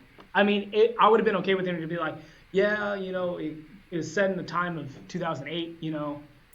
What was going on then. Like, I wouldn't have assumed that it would have been like political if he had said it was I going on in mean, 2008, as just opposed to him looking at the saying, story itself, it's already inherently a political story, the one he's mm-hmm, trying to make. So, I mm-hmm, mean, I didn't actually understand what he was trying to imply by being like, oh, when I wrote this was back during this era, and now it's during mm-hmm, this era. And I was like, okay.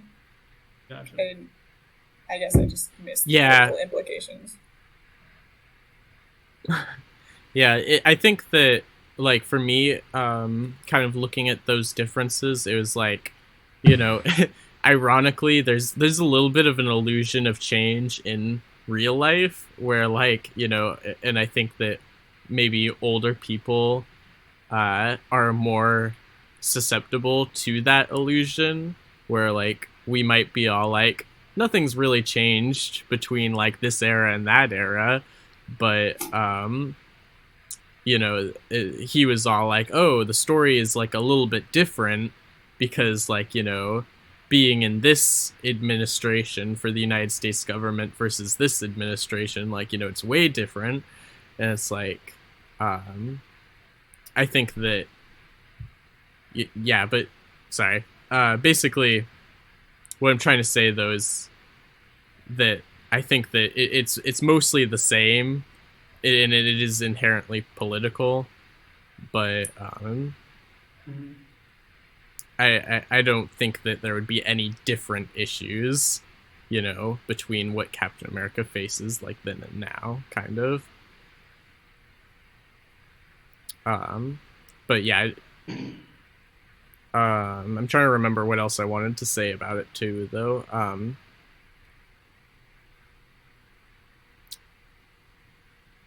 Oh yeah, I think one part of it was that like I can appreciate like lots of 80s creators actually did the thing where it was like I didn't get to write this, and then they find a different way to write it or eventually write it.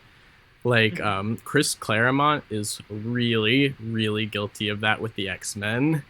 Like, I mean, he basically like he wrote X-Men for a really, really, really long time, and then he got shoved off of it.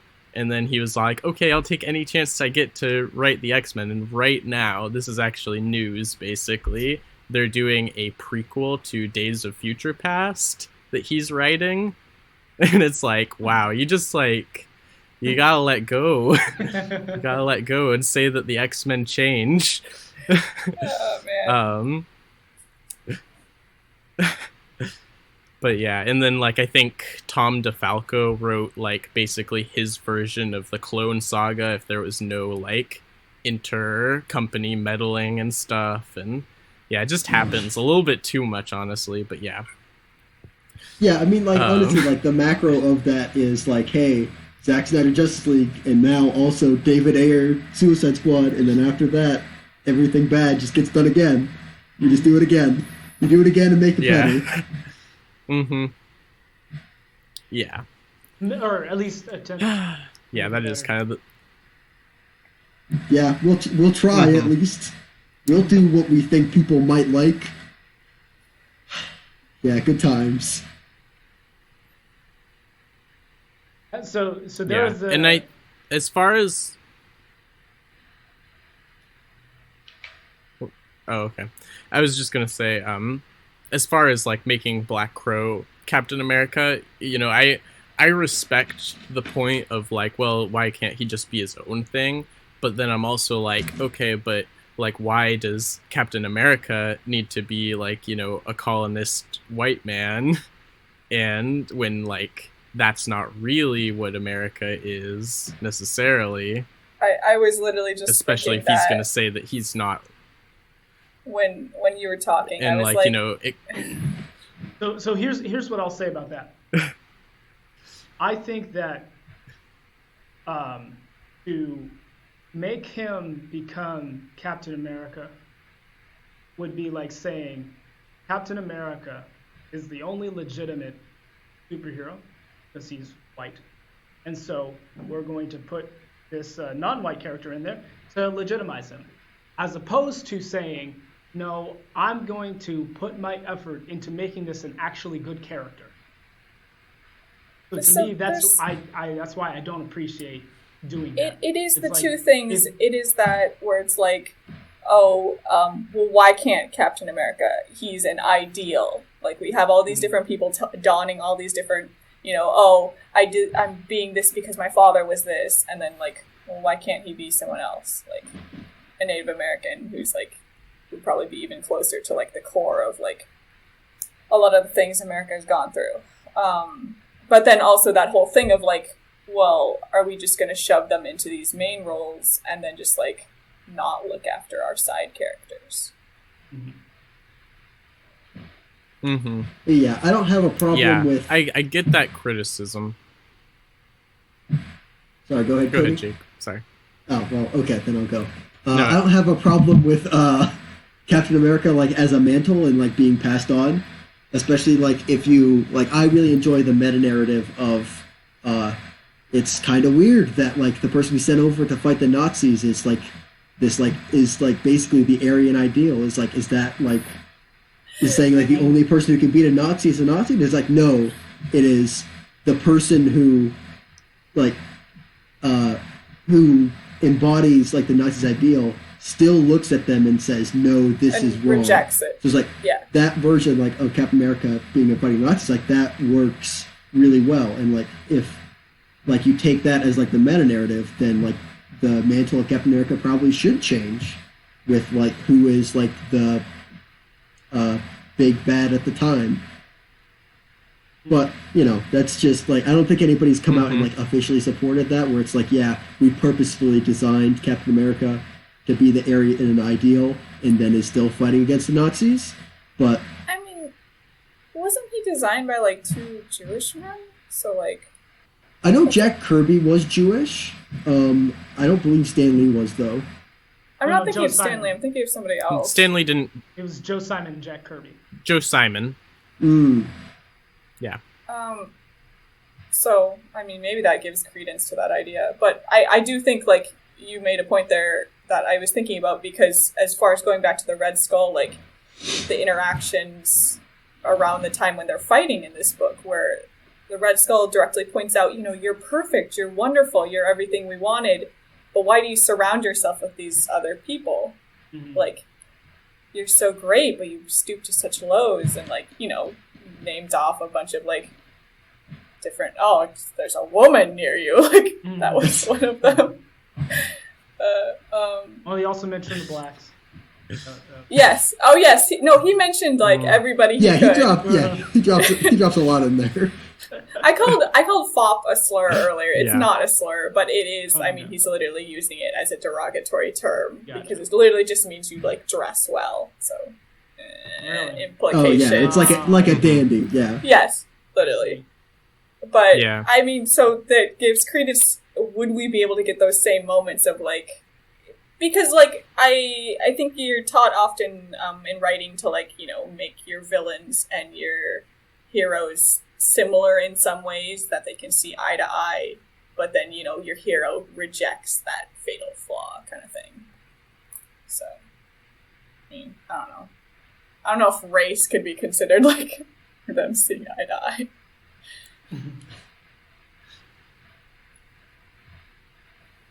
Yeah. But yeah, I also don't think that Black Crow probably should have been made Captain America. I think that's just Dematteis just being a little too in love with this new character that he made. Okay. But that's my opinion. Yeah. As far as I don't have any proof of that. Yeah. No, I mean that's fine. Yeah. I think that as far as like keeping up the work of like having a side character and then like potentially making them like their own character, it's really hard, especially in the time period, I think, to convince readership that it's worthwhile, to say like, hey, we have this cool character called Black Crow, and you should really like learn to love and respect them as much as Captain America, in their own right, though. I mean, that's literally what we were talking about with the Black Crow character, where it's like, man, he's not great, but for his time, like, being like, oh, it's a Native American, and he's not a villain of horrible powers. He uses powers for not great. And also the idea that this culture is mystical and supernatural inherently. It's like unfathomable to any outsider, and it's like, no, you just didn't research it. I think it just comes down to how, like we were saying, you characterize your character, how you present them. Like, because to me, it's like if you have a good character, then people are going to notice, and people are going to like naturally gravitate towards that character. But if you try to be like, all right, people, you listen up, read this person.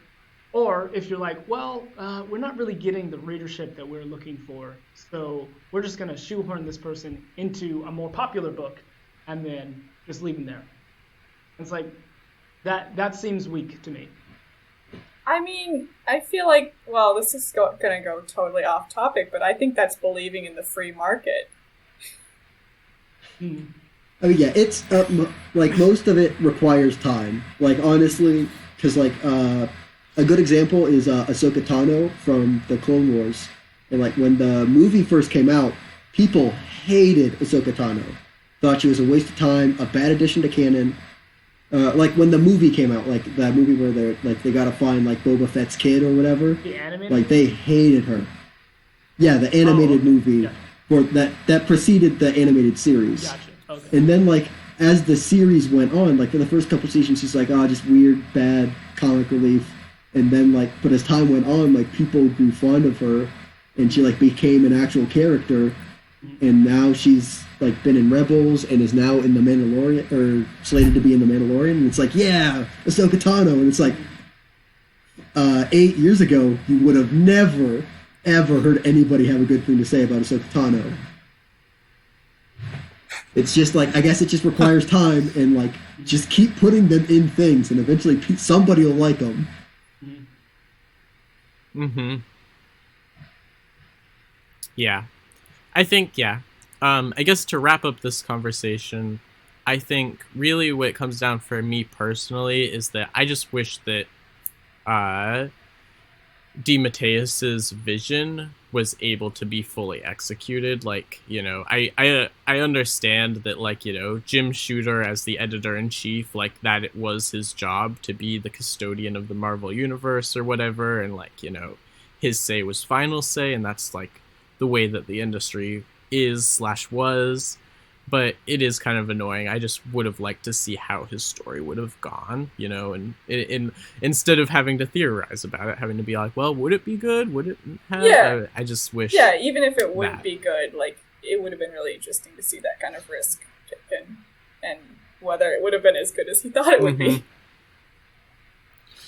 Yeah.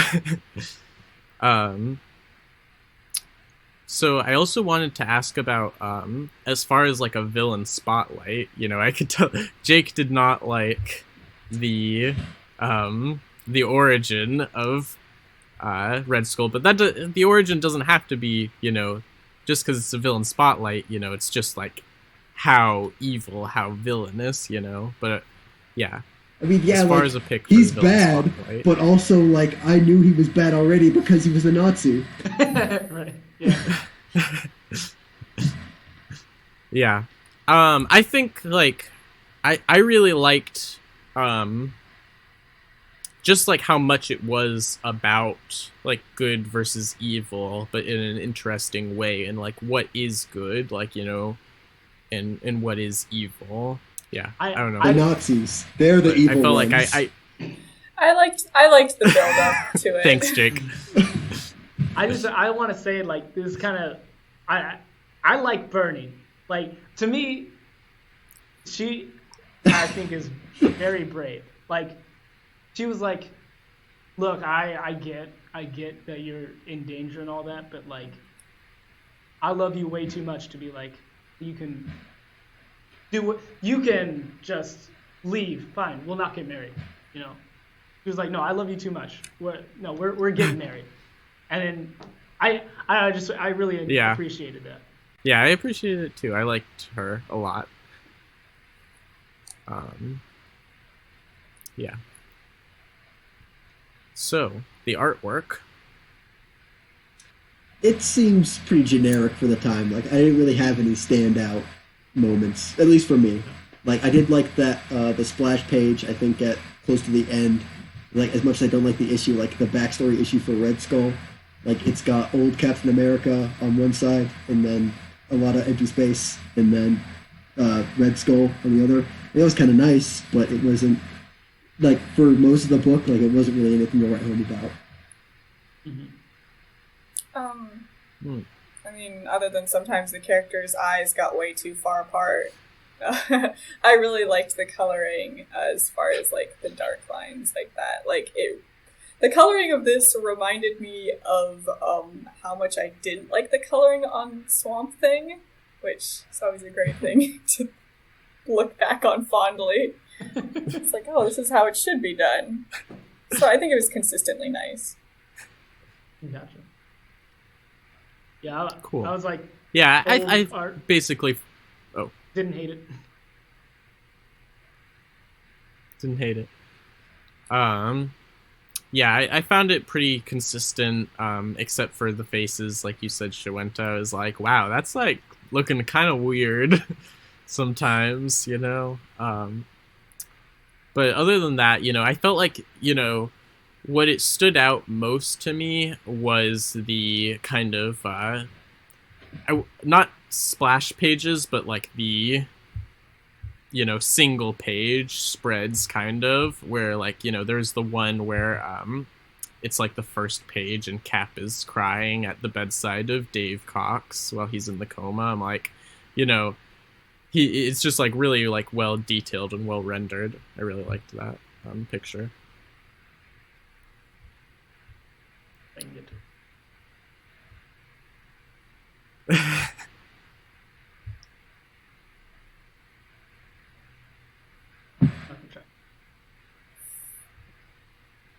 Yeah, I mean, it's at the beginning of one of the issues, I think. Oh, here we go. There we go. But I don't remember which one. Gotcha. Yeah. What is it? 295 probably? Yeah, 295. So yeah, I thought that was good. Trying to think if there's anything else I wanted to ask about.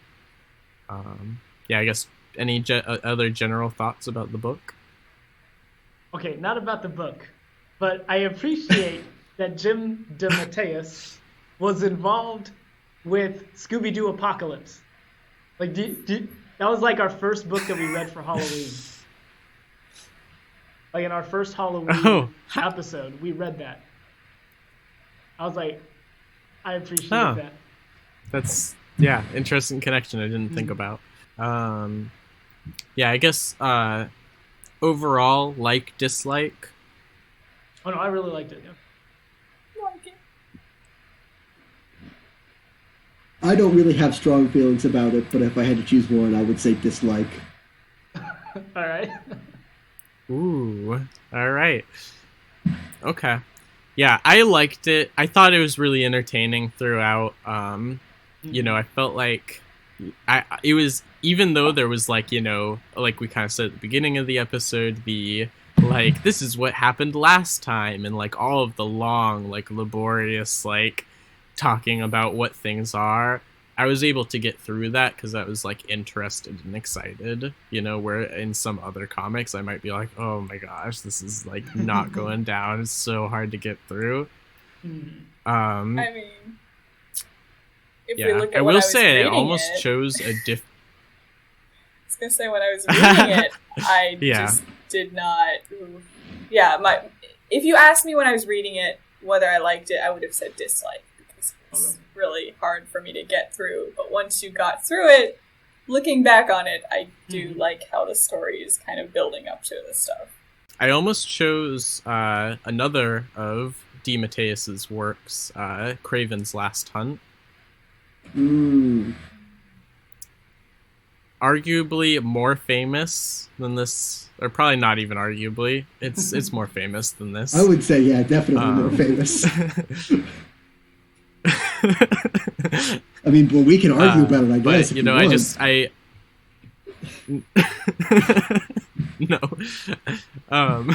it is definitely more famous. Yeah, I just heard about this one though, and I thought it was like really interesting. All of the ways, like because I know who Spider-Man is.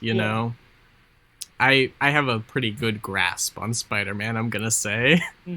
But Captain America, it seems like this brought like a really interesting angle, I thought, to his character.